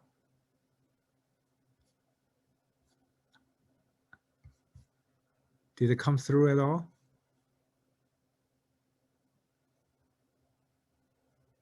Let's see. Oh, okay. It is here. Okay, good. Okay, so now we go to the next step. We go to the next step because I have my purchase agreement. I have my special disclosure just in case whatever. This could be any other disclosure. Your company may have your company's affiliated business disclosure in a PDF and you just pulled it in. The same way I pulled in this Pasadena ordinance by clicking on additional document and browse for additional document, okay? Then I go to next. It's telling me to select who to sign, okay? And I want you to look at this. I select myself, okay? And that's my email address.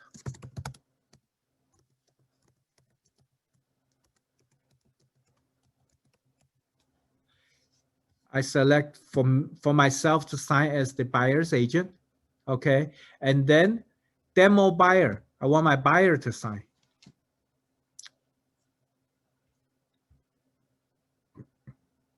I want my buyer to sign. And I don't have another email address, so I use the same.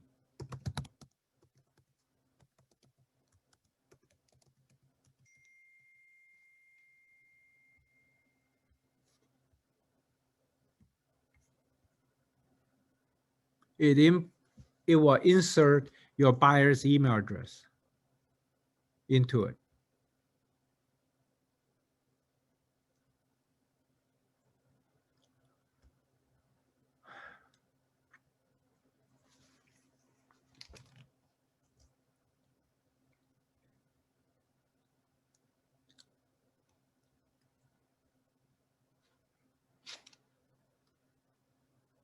Okay, now we go ahead and close.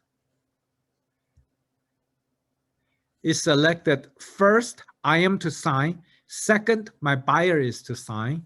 And then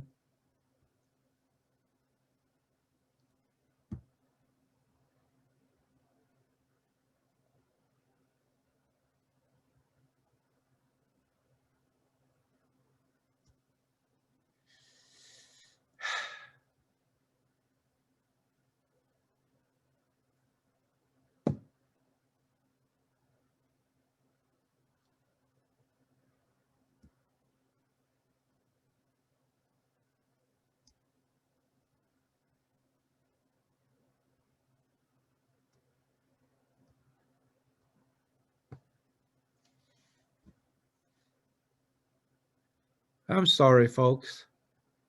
I don't know why it's taking so long to go to the next.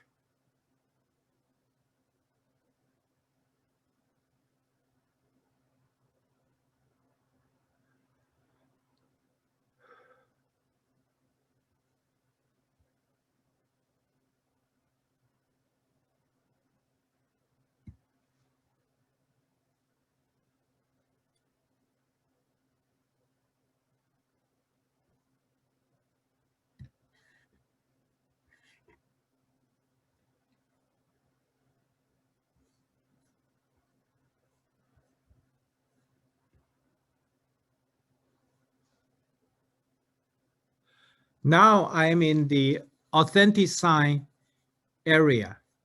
You see, on your regular forms, they already formatted where buyer and selling agent all need to sign. So they already know that, okay? So the first form is okay.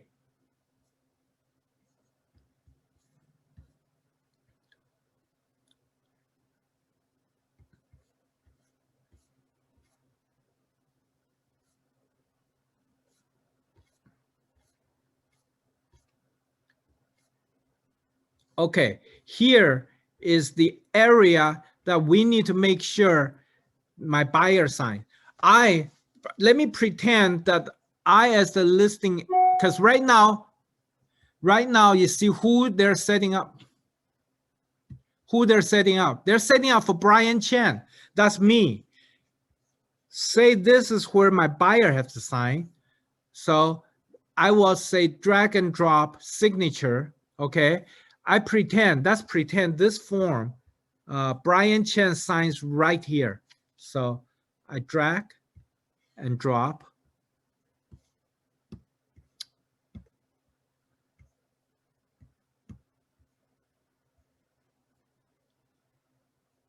Sign here. This is where Brian Chen, you see where my name appears, Brian Huaiming Chen? That's pretend I sign right here. How is that? That's my signature block. I have set up for Brian Chen. Now, let's go and set up for my buyer to sign. You got to remember, for external documents, buyers already set up, right? So now all I have to do is set up where my buyer needs to sign on this outside form. This has nothing to do with CAR forms. So the buyer have to sign here. Signature. And there's one place. Buyer has the initial right here. So initial here. You see that? Initial right here. So the buyer need to initial there, buyer need to sign there. I'm done setting it up because the rest of the form is all set up. The rest of the form is all set up.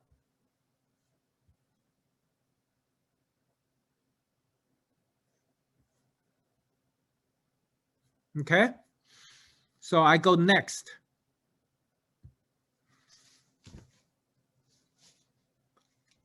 Next, it says you can go ahead and get send out. So I'll go ahead. You have successfully completed creation, okay? And then you can go send button. So I go send. Then the e-signature will send out a notification to me, the buyer's agent first, if it will ever finish finalizing. Okay, now it's done.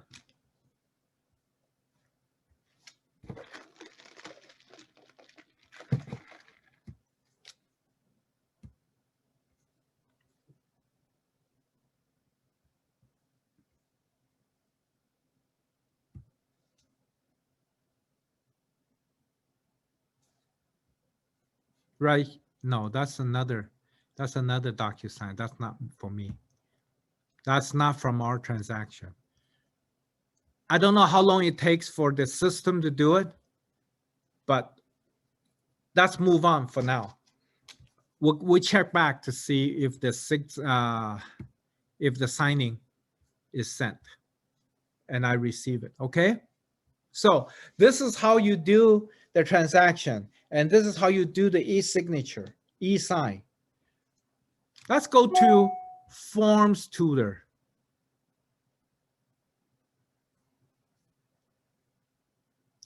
There is a Forms Tutor, and then there is a Forms Advisor, okay? We're inside a transaction. There is a Forms Tutor and a Forms Advisor, okay? Forms Tutor is to explain to you what kind of form there is. I want to show you a brand new form, because this is a new form that it just become required January 1st of 2021. So if your company haven't told you about it, you need to start using this form.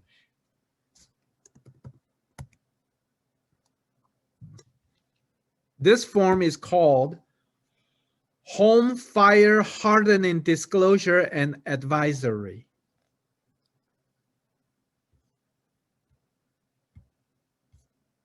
Right here.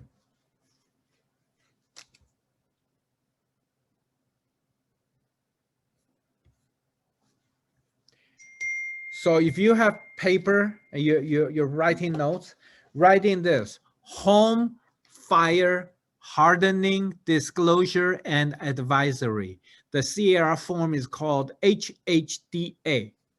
This is absolutely required, okay? This is required for all homes that are built before 2010, January 1, 2010. You notice right here, it says 1220. CAR just added this form in December. That's because the law requires every transaction, okay, where the home is, the subject property is built before 2010, they must disclose this. They must disclose this. So this is a new form, okay? So you can go and check it out. But remember to add this to your list of required forms for your purchases, okay?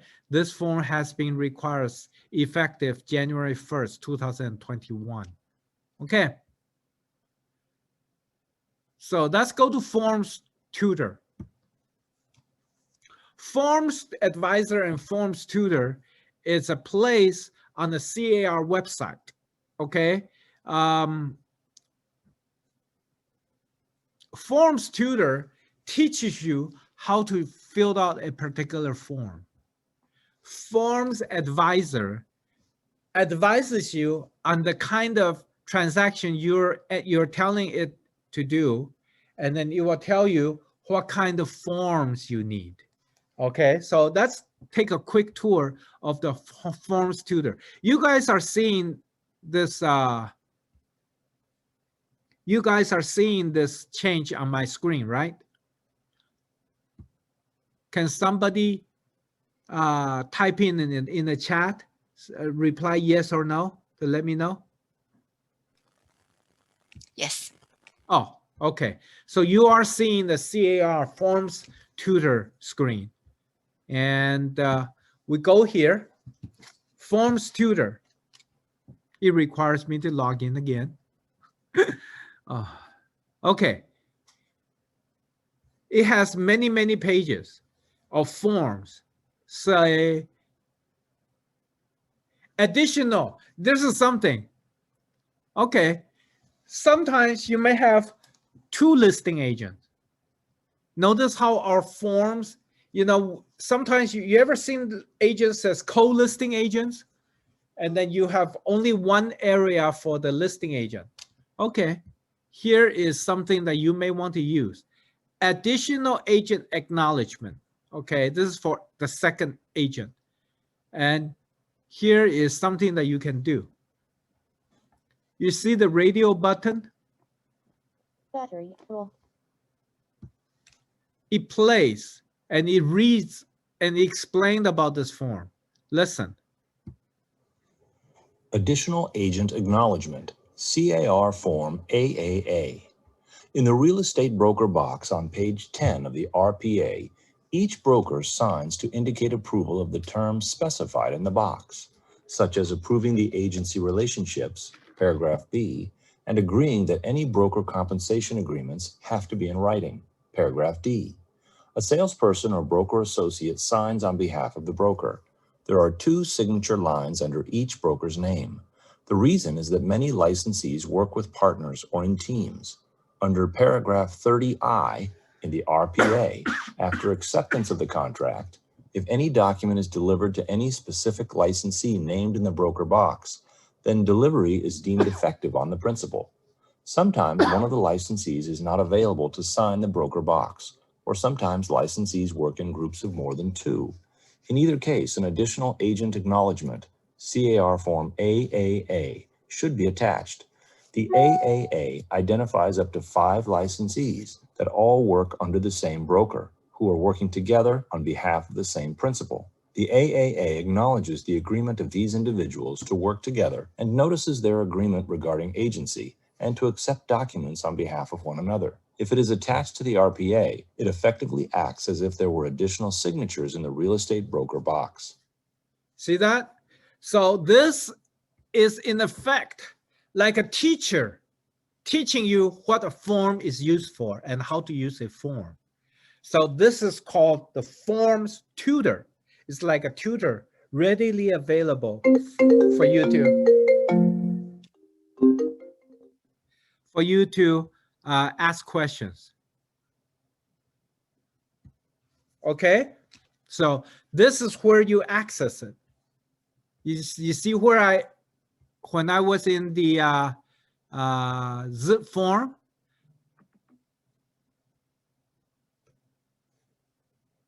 okay, I clicked on the Forms Advisor or Forms Tutor. It took me to here. Okay, when I'm in the transaction, right here, Forms Tutor or Forms Advisor, you click either one of those, it'll take you to that particular page. Let me close this. It will take you to this particular page, and then you choose whatever you need to use. So I choose Forms Tutor. So let's go to another form. Another form you guys often use, AVID, right? You guys, oh, I forgot to insert AVID. I'm sorry. Okay, but you guys are real licensed professionals. You know you have to use AVID, right? In my demo, I forgot to insert that form. Oops.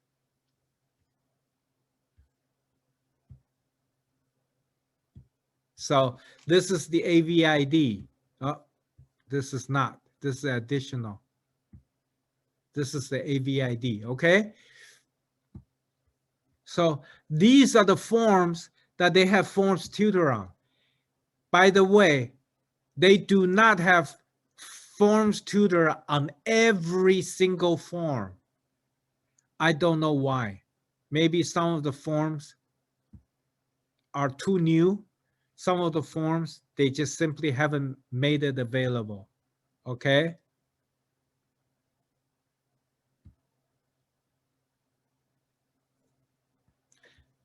Okay.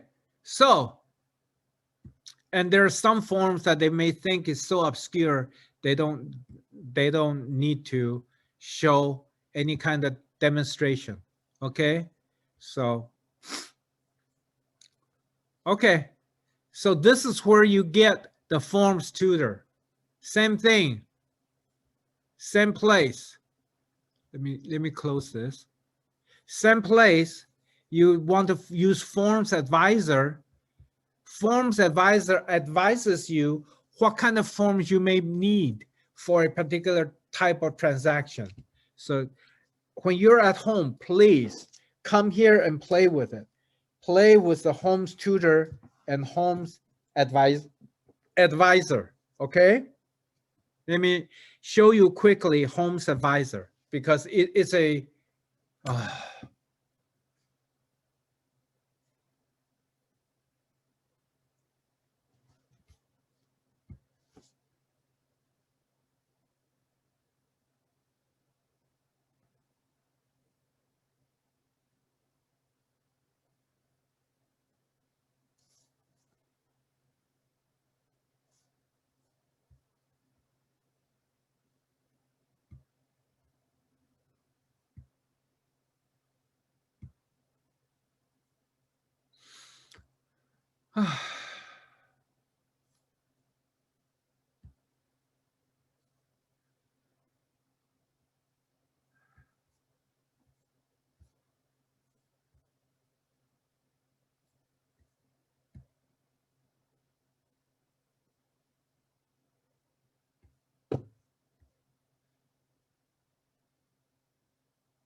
What happened? Nothing works.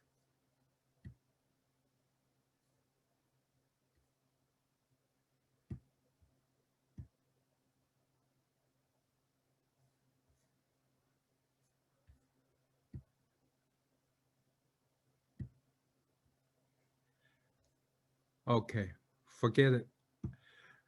Play at home. Try to play at home with the forms advisor. Okay, I'm not sure what happened, but it just won't pull that feature in for me today.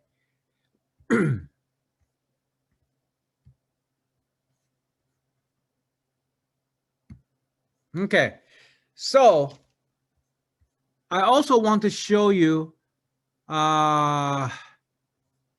checklist. Okay, checklist is something that you can set up for task due. Okay, kind of so you can remind yourself when to do things.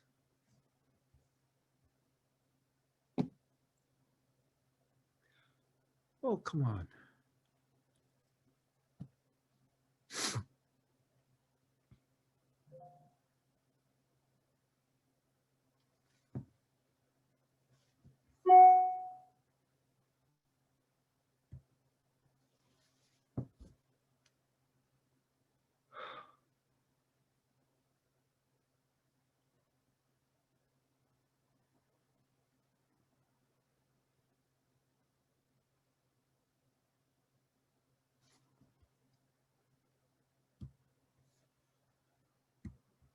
Let's do a new checklist. And we call that 4108 Coxwell. Okay, and today's date. Let's pretend that we got acceptance today. So it's 2/20. What's today's date?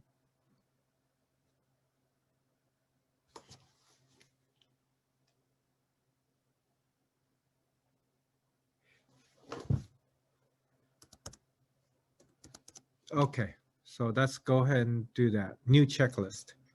Let's create a checklist for our transaction.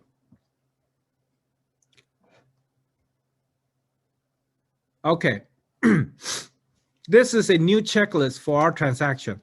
I want to remind myself for certain things to do during the transaction. This is a 30-day transaction, correct?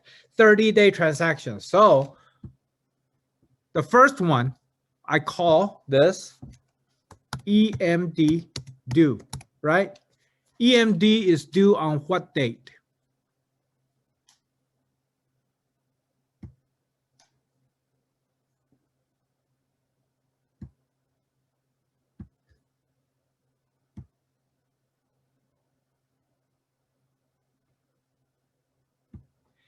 EMD is due 3 days, within 3 days after offer acceptance date, correct? Required? Yes. Okay.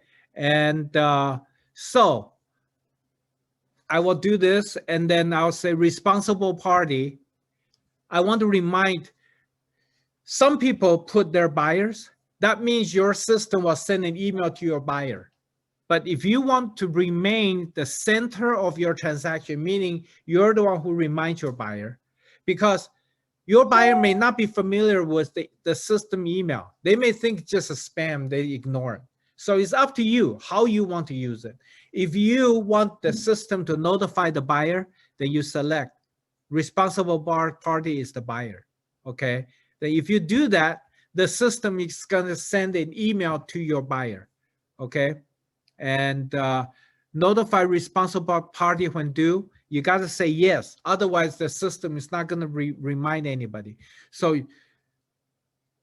and then status, not done yet. Okay, good.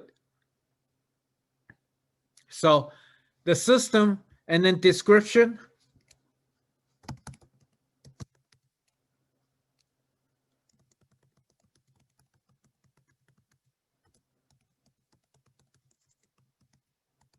Okay, so that's one one task, 3 days. And then the next task.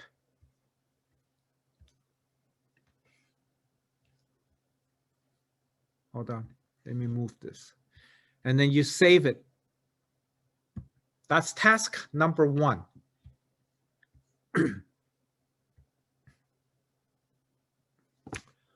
The system is so slow, frustrating. Okay, task number 1. Then you want to create the next task. Usually you guys are having the physical inspection, right? Physical inspection. So, oops. Why did it just disappear like that? Okay, then physical inspection order.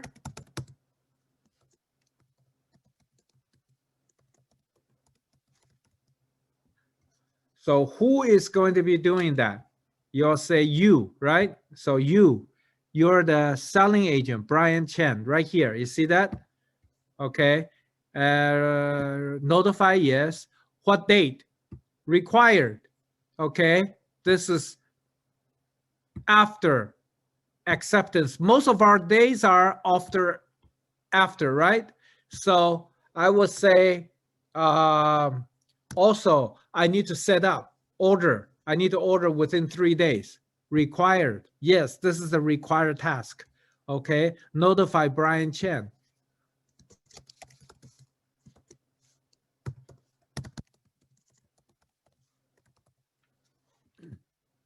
Save.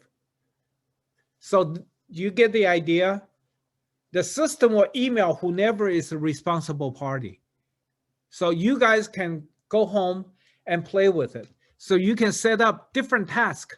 For every task, you can even do one, for example.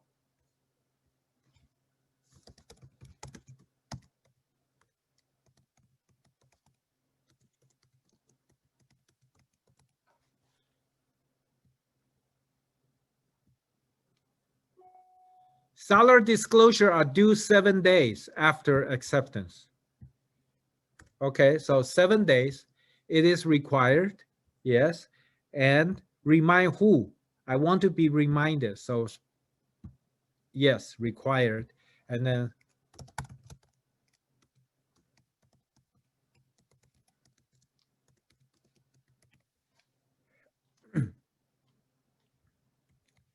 okay, AVID.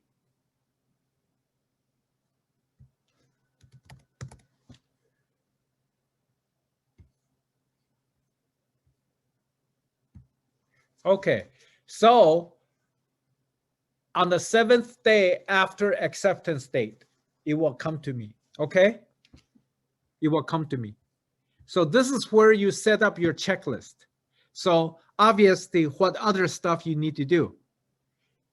After you go through your everything, before your 17th day, maybe on the 12th day, you may want to remind yourself, negotiate RR, right? So you set up a new task, negotiate RR. Negotiate RR maybe 12 day or 13 day after acceptance. Why? You need some time to negotiate before the 17th day contingency removal. Then you set up another one for the 17th day, send out CR1, okay? And then you also may want to set up another reminder, talk to the loan agents, whatever you want to do.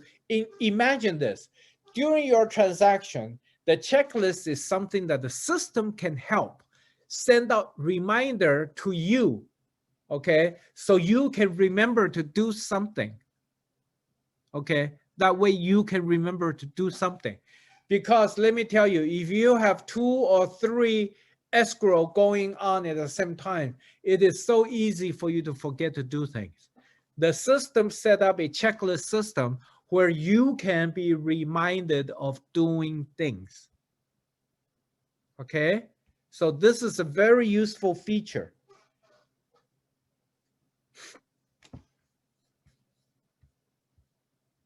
Okay, let me go back to the list.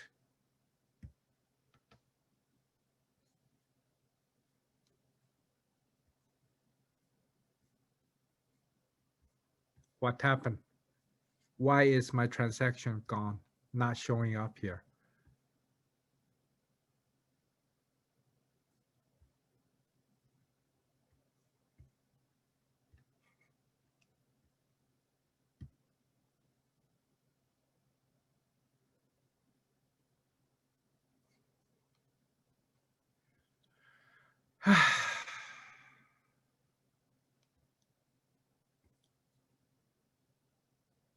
Let me log out and log back in again. Something is wrong. It's not oh, let me maybe I refresh it again.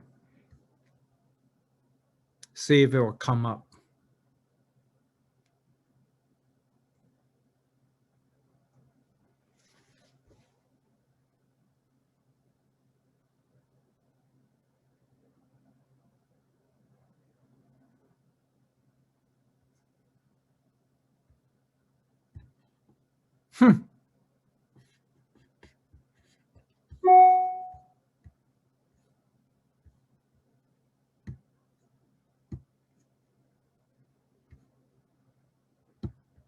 Okay, let me go back out and log in all over again.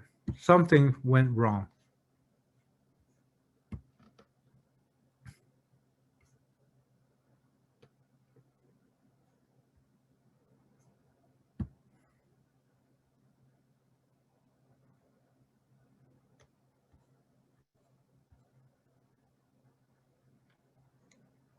Sometimes it is hard to show the system through the Zoom software because somehow the Zoom software don't talk to the browser correctly and it delays things.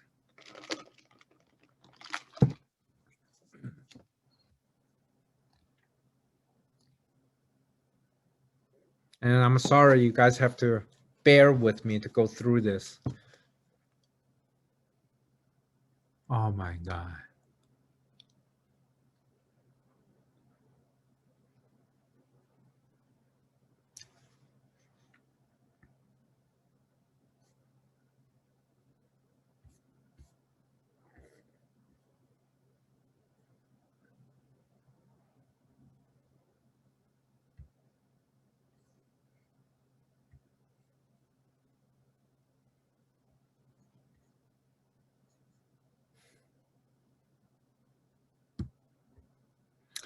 Let me log out completely. Let me close this.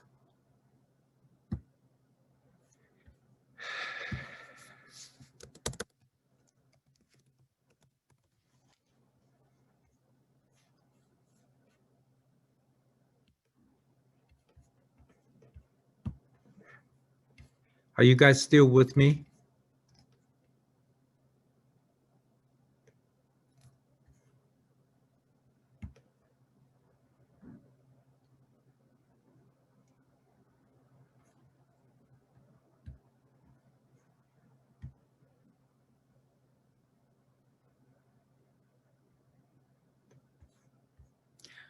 While I'm waiting for the system so slowly, there is a question by one of the classmates saying, should the listing agent disclose seller is a foreigner to alert the buyer's agent? A lot of things. To answer your question, it should. It should, because the AS is supposed to come from the listing side, okay? But I have been in the business long enough where I know some listing agents have no idea what they're doing, and they may miss important tasks. And you cannot rely on the other side to do what you must protect your buyer with. So this is called experienced agent carrying the inexperienced agent. So you have to be proficient enough in your in your craft or in your profession to know what needs to be done and what is missing. So to answer your question, Frankie, the answer is yes. The listing agent should be the one who discloses to the buyer, okay? Buyer's agent. But do you want to go through life depending on others? Because many times I have found I have to tell my agents, go back to the listing agent and ask for this because they did not provide this. Go back and ask for that. They did not provide that. So that's one of the things that's I'm very unfortunate, but in our industry, we have so many new licensees joining in the real estate business, and they do not receive proper training from their brokerage or whatever. So they really don't know Okay. For example, if today some of the things I told you today is the first time you heard about it. Think about it. For if you're the listing agent, you wouldn't know, would you? You wouldn't know about some of the things you learned today if you were the listing agent, if your brokerage did not teach you or did not explain to you. Okay, so whatever you can learn, you are now more knowledgeable than the listing agent. So if the listing agent, due to lack of knowledge, did not provide something, are you just not going to ask for it? No, of course. You're going to have to ask the listing agent to provide it. Sometimes you may have to be the one who is educating the listing agent. Hey, you need to give me this because of this and that. Okay?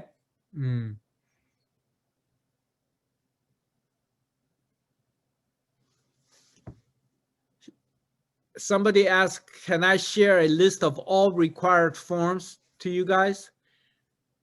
I could, but that's, you should be asking your broker.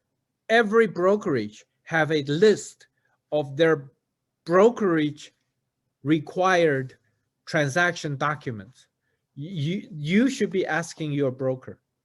If I give you mine, and if mine is different than your brokerage is gonna call up Western Gabriel Association and complain, says your teacher is misguiding my agent. So I really cannot. Okay, so you should be asking your broker for a list of required transaction forms. And if you ask your broker and your broker did not provide it, then you can contact me privately.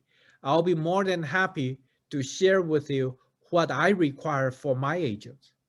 Okay, but I cannot just willy-nilly just send it out indiscriminately because it is against the association policy, because each broker, okay, have their own company required transaction document list.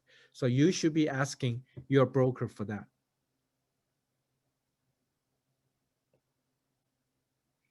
The question asks, can seller and buyer sign in different page separately?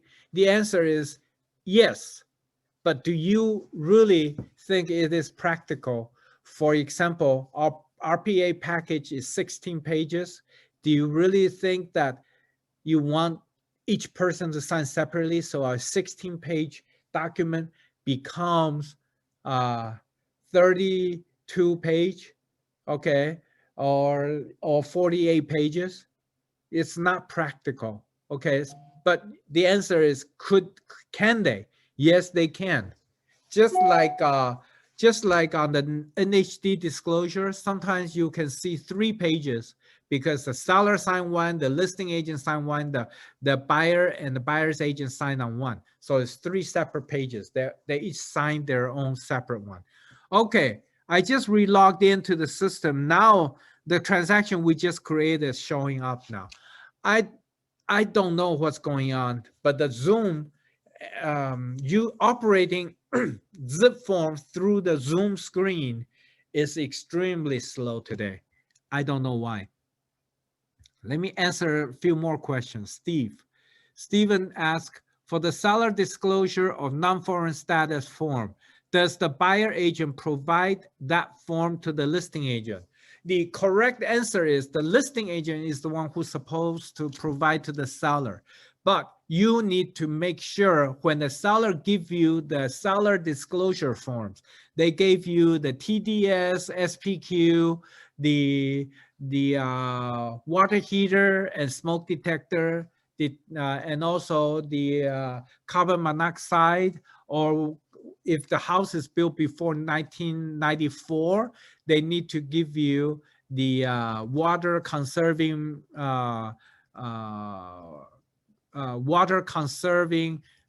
plumbing device disclosure with the carbon monoxide combined. Okay, it's called WCMD. Okay, So those forms, and also the AS form, the seller's affidavit of non-foreign status, seller's affidavit of non-foreign status. Then you got to look on it to see whether or not it is complete. If the seller gave you only that form and did not give you the seller's social security number, or for any reason, because most sellers won't want to give you their social security number, then you need to make sure the escrow holder give you a QS. And I require my agents to send out the QS. They won't get paid if they don't have the QS.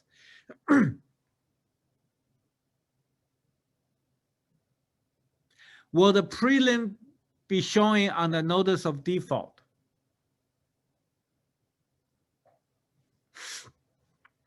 That's a good question. It should. But your offer was supposed to be written before you see the prelim. So you cannot wait until you see the prelim. Do you understand that? You need to know whether or not there's a notice of default before you open escrow, before you see the prelim. So you're supposed to check the tax records yourself. It's very easy. One click, scroll down to all the way to the very bottom of the report to see whether or not there's any kind of special recording against it. Very simple. Okay? Okay.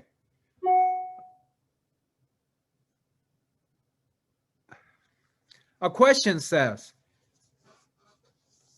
is this escrow's job to verify if a seller is a foreigner? All I can tell you is, it is your job to protect your buyer from accidents happening.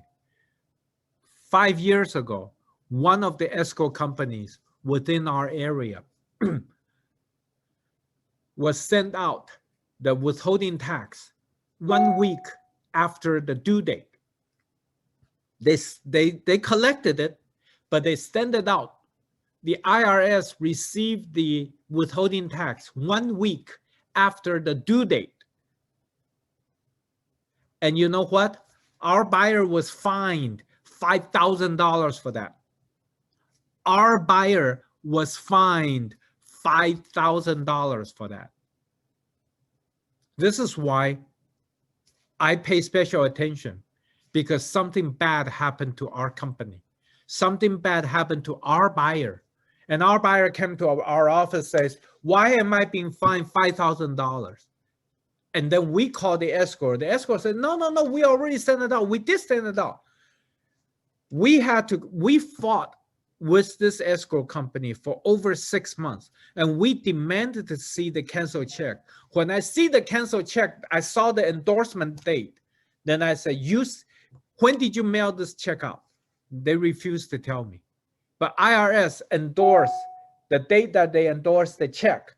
Okay, it was 1 week after the due date. How do I find out? Because I found out from IRS. We have to threaten to sue this escrow company to get the escrow company finally to agree to compensate my buyer for it. Okay, this is what happened. This is reality. Okay, so I am telling you from my personal experience to help focus your attention on how to protect your buyer. You should not go through your career saying, oh, this is somebody else's job, not my job. Oh, that's somebody else's, that's listing agent's job. When you represent the buyer, you must make sure all the I's are dotted, T's are crossed. That's your professionalism. You need to be knowledgeable, because you cannot rely on other people's lack of knowledge to prove that you did not adequately protect your buyer. That's just something that you have to make a decision to do. If you decide to be one of those agents,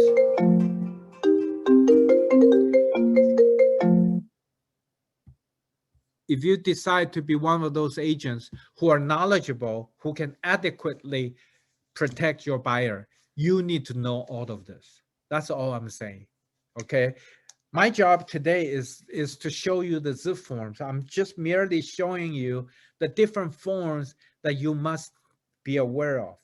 Okay, it is your broker's job to train you on how to be a good agent, a thorough agent. Okay, so it is not my intention today to to preach to you, but I just want to share with you my thoughts on some of these items. Okay, um, for example, the home hardening disclosure and advisory, you know, that was one of the first forms that we talked about in our first company meeting in January, because we have to let all of our agents know all the changes in all the laws and all the requirements. And I made sure our agents don't get paid until they have all the papers collected correctly and executed correctly. They don't get paid. So a lot of agents is so afraid of Brian because they know Brian won't budge on those. So anyway, so we also talked about checklist. Now, let me just show you some of the, let me go back to the transaction. Now is a little extra time.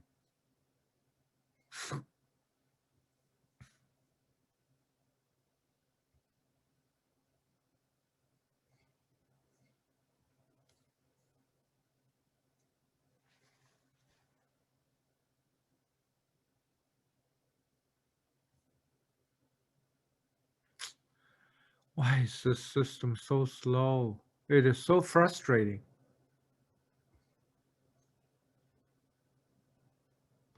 Okay, now.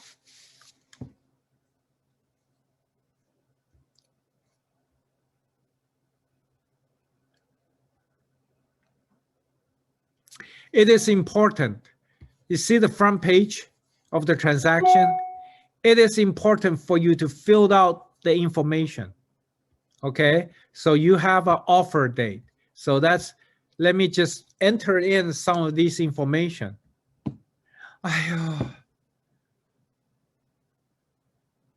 It's still not letting me, it's just circle and circle and circle. It's very frustrating. Okay, let me just quickly show you the transaction, the offer date, the offer acceptance date. You got to remember to fill all those in. You know why? Remember the checklist that we created before? If you don't fill in the acceptance date, there is no date for them to reference to. So we made an offer today. It was accepted today. Yay! Okay. This is fantasy time, okay? But you got to remember to have the acceptance date and this, and the amount financed transaction, I remember was $500,000, okay?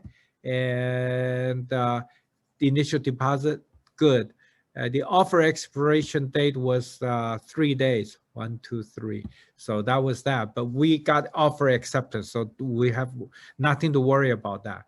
Okay, and the close date is 30 days from that. So 30 days from acceptance date will be March 24th. No, 23. You know why? Oh, February is 28 days. So March 24th, because 30 days, okay? So it's March 24th. So you guys got to pay a little attention to the counting of the days, because you got to know, is it 31-day month, or is it 28-day month, or is it 30-day month? So your 30 days on a 28-day month is not, from March. If your acceptance days is February 1st, 30 days is not March 1st, because February has 28 days only. So you got to add 2 more days to that. Okay, so the best way to do that, to count the days, is get a calendar in front of you and physically count.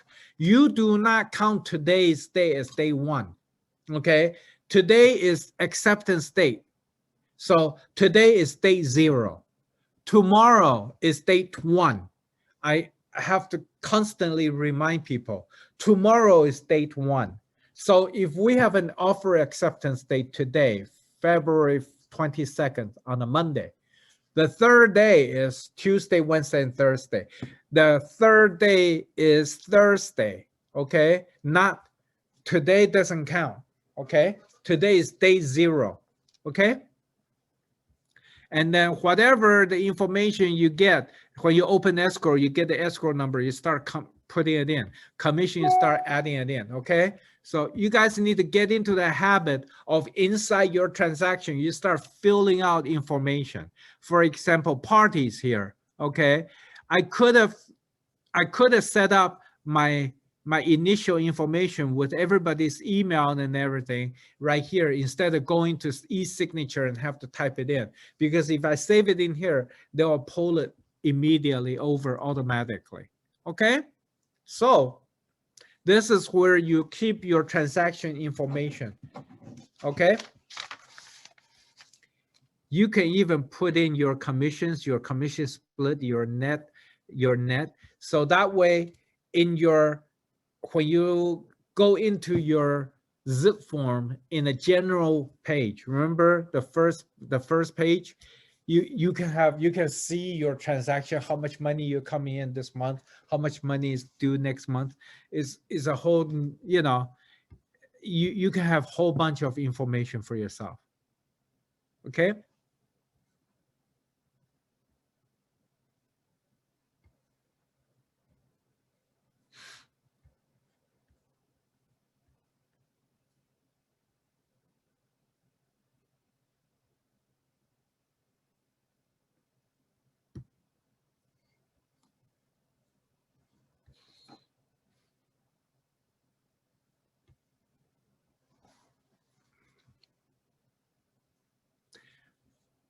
At any time, let me go back to the email to see whether or not the email came in.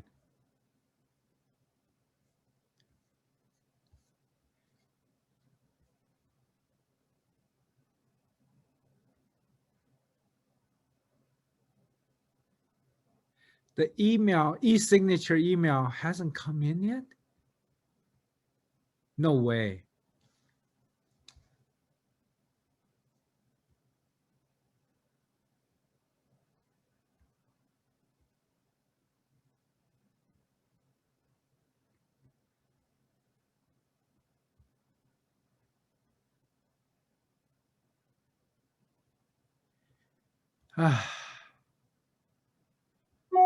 Right here. Okay, good.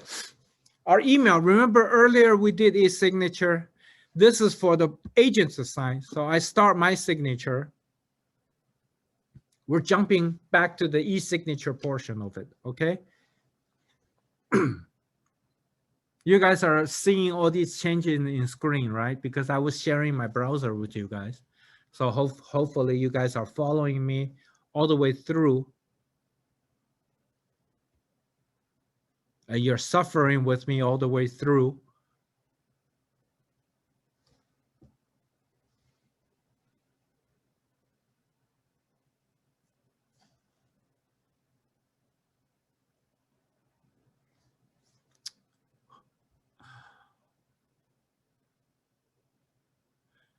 Believe me, you guys, when you're not on Zoom, you know, your system will work much faster.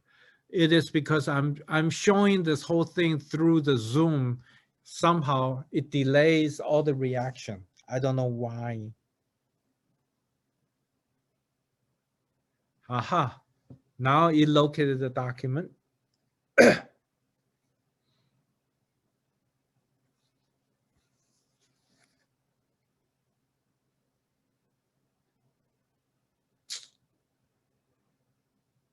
Okay, this is my signature. I say accept, and I go to start. It takes me to here. I click, click, click, click. I'm done completing signing. Okay, now I, as the buyer's agent finish signing. I said, yes, I have done. And then the system will somehow send it to the buyer. And we'll see it in a few minutes, I hope. Hopefully, before the end of class, I will show you how the buyer will see it. But that's how e-signature works. And the best way for you to practice, you guys need to practice, okay? You cannot wait until you have a transaction to start learning all this. So the best way to practice is get yourself a partner in the office. Says, you pretend to be my buyer, I pretend to be your buyer. You create an offer package, I create an offer package. I will set it up for myself and send it to you as my buyer, and vice versa. So you practice with a partner, okay? That way you get very proficient in using e-signatures.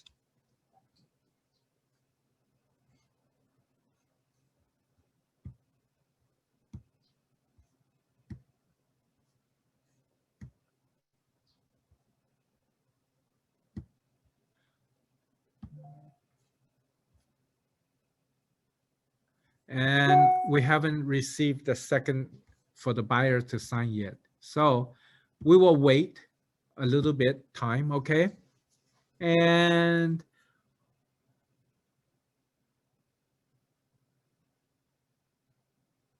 what else? What else should we be covering?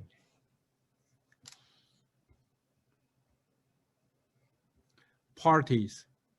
Parties is where you can enter your buyer, your seller, your escrow company, all the title company, everybody, everyone that's involved in your transaction.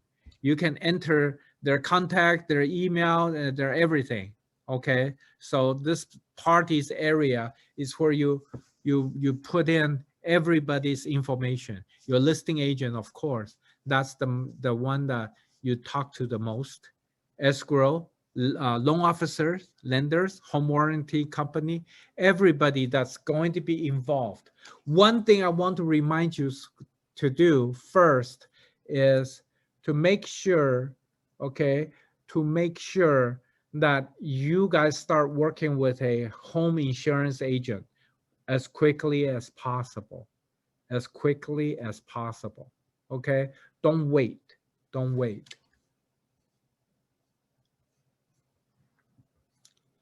Let's go back out. I think pretty much we're done. Let me look at the email. Nothing yet. Just like it took 11:30. See, we were doing this and the system sent it out to me 11:30. Right here. Okay, now it came. Now I am the buyer, right? The buyer's agent signed for it already. Now I'm the buyer.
Okay, remember we name our buyer demo buyer. So here is the buyer's name, accept, and we go start.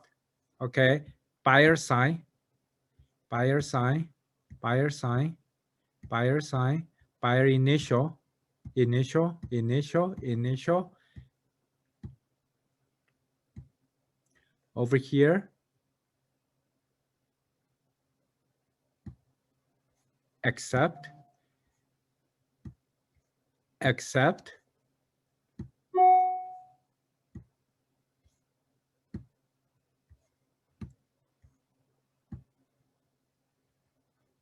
Buyer sign and buyer initial. Okay, we're now all done.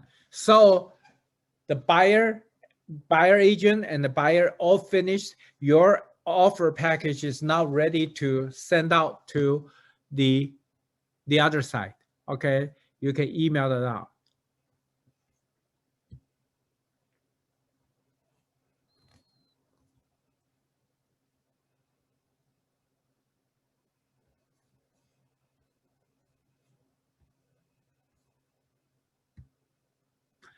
What I wanted to show you before in the documents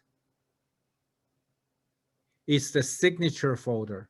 So I don't know how soon we will see the signatures coming back, but we should have a folder, complete the signature folder. So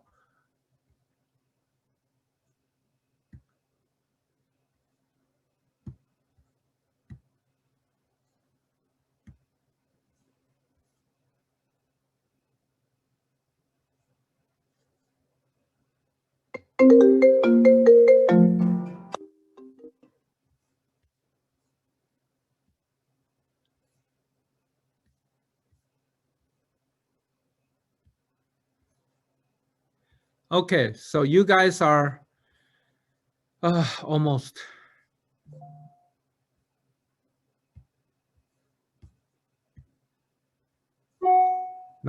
Nothing coming back yet. But whatever the signed package, it will come back to your folder inside your zipForm transaction. Okay? So I kind of wish I can show you that before our time is up.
Right here.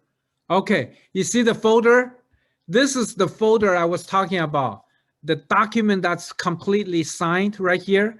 There was two documents, residential purchase and the Pasadena non-smoking ordinance. So if you need to email this, this is where you select them and send it out on the email. You can send it out to the listing agent, okay? So that's the folder I wanted to show you. I'm so glad. Oh,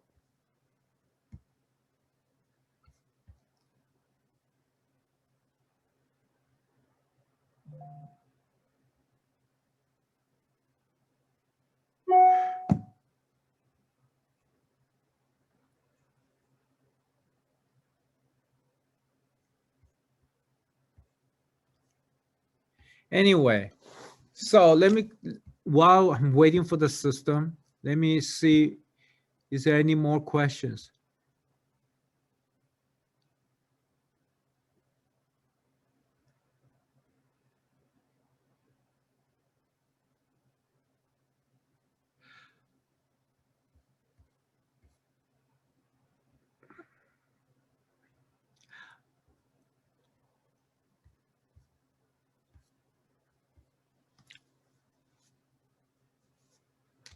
Why is this so slow? Gosh, I'm so sorry.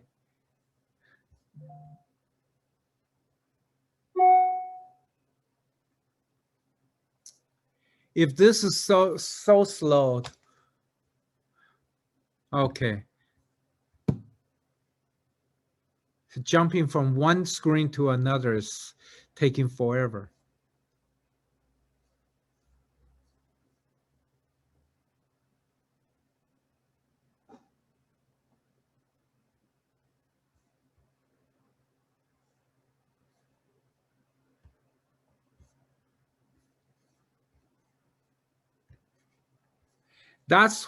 This is the folder. So if you set up three different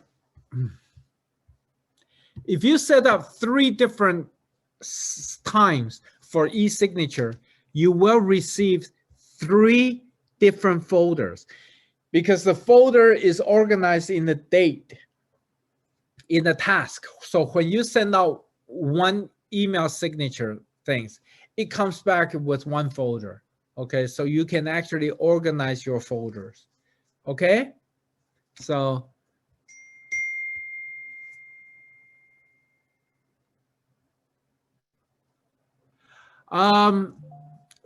there was a questions regarding whether or not this session can be viewed online.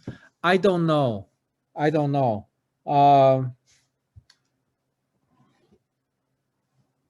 Fong, are you there? Yes, I'm here. Yes, it is being recorded. It will be posted in 24 hours on our website. Okay, good. So now you heard the answer, but do you want to go through the kind of circular waiting? It's excruciating to wait for that. It's very painful. Okay, there was a question says, when I try to enter data on the zipForm and the space between each line is very narrow, how to adjust that? Are you saying, let's see. Let me use a addendum form. Okay, are you saying, okay, you see the space right here? When you type in information, are you saying this is very narrow? Qi Liang, you can use your chat and type in your answer. Are you saying this area is very, very narrow? You cannot type in? You should be able to type in. For example, you see, you come here and you will see these.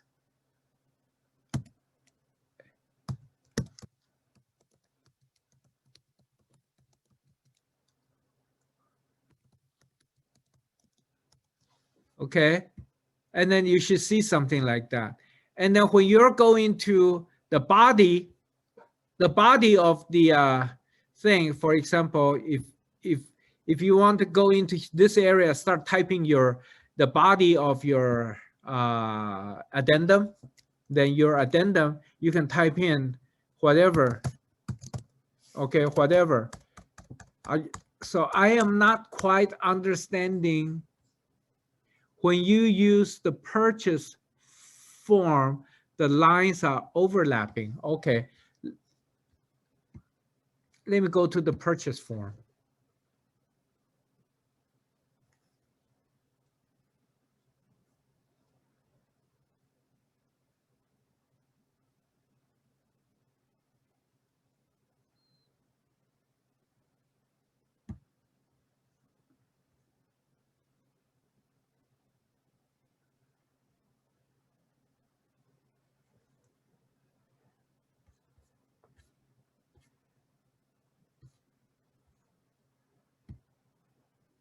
Are you saying the lines are overlapping?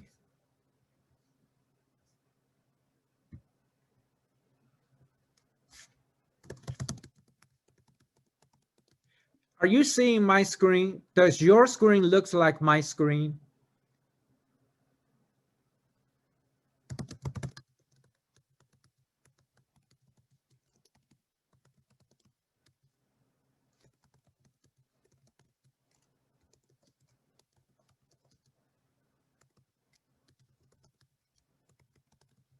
Are you seeing my screen? Chi, can you unmute? I just asked to unmute. Can you unmute to explain?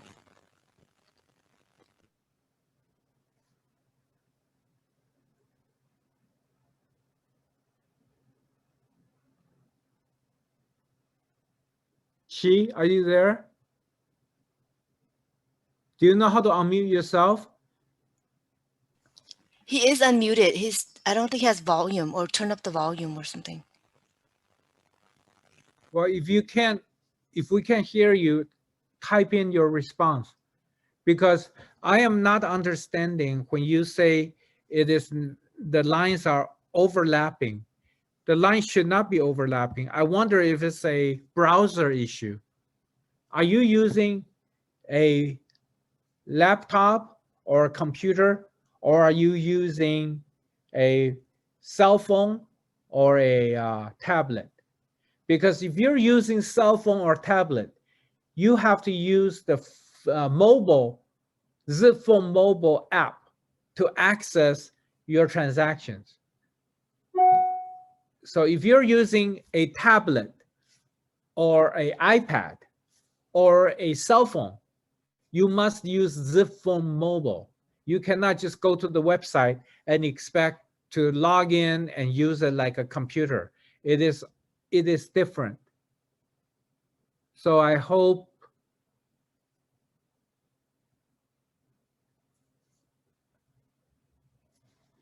somebody suggested that you should be zooming in or zooming out, but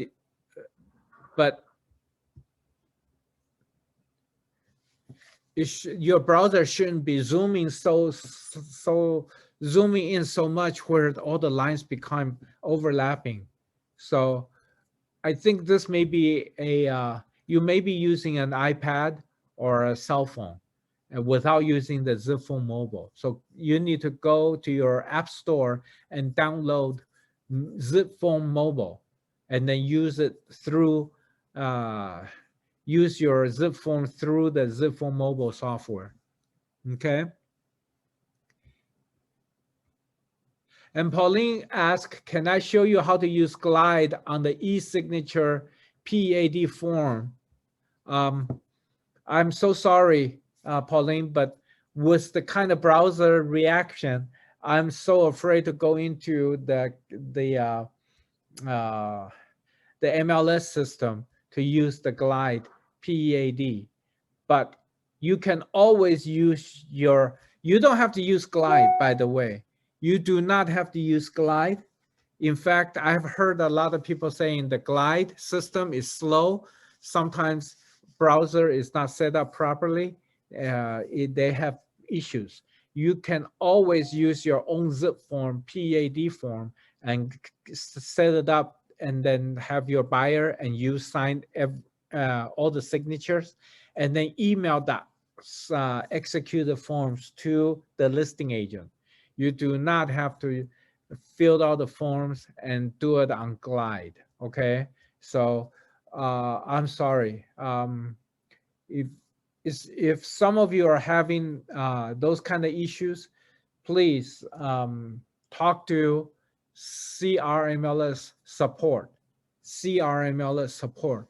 If you're having Glide difficulties, they need to know that Glide is having difficulties. I have heard other agents in my office told me that sometimes they have problem with Glide. So I told them to use the zipForm. Don't use the Glide. Okay.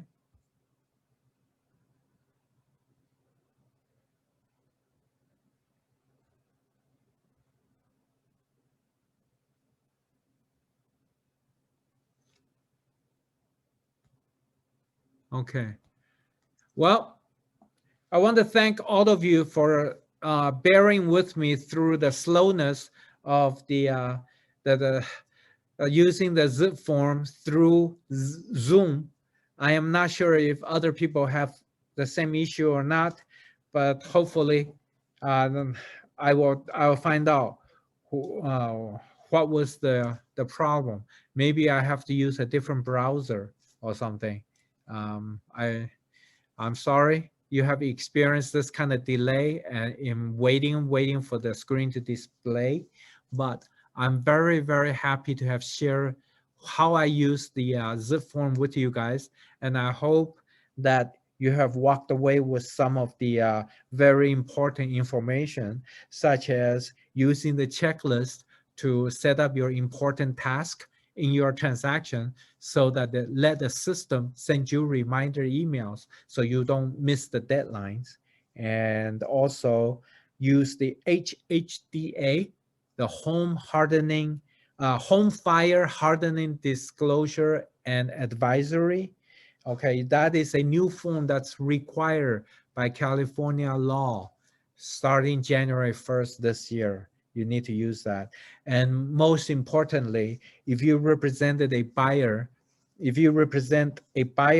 who is an investor, who's going to buy a home to rent it out, okay, and the home is owner occupied with a notice of default, I hope today you have learned that you need to use the notice of default purchase agreement. Believe me, I have my agents send out the notice of default purchase agreement to listing agents, and the listing agent asks my agent, I never seen this form, okay? And when our agent explaining to the listing agent, when the listing agent saw the penalty for the buyer, they were very happy that our agents know enough to use the right forms, because nobody want to be receiving a lawsuit because they used the wrong form, okay? So anyway, have a nice rest of the Monday and have a nice lunch. Thank you very much. And that will be the end of today's class. Thank you. Thank you, Fawn. Thank you Thank so you. much Good, for bye-bye. bearing with us. Bye-bye.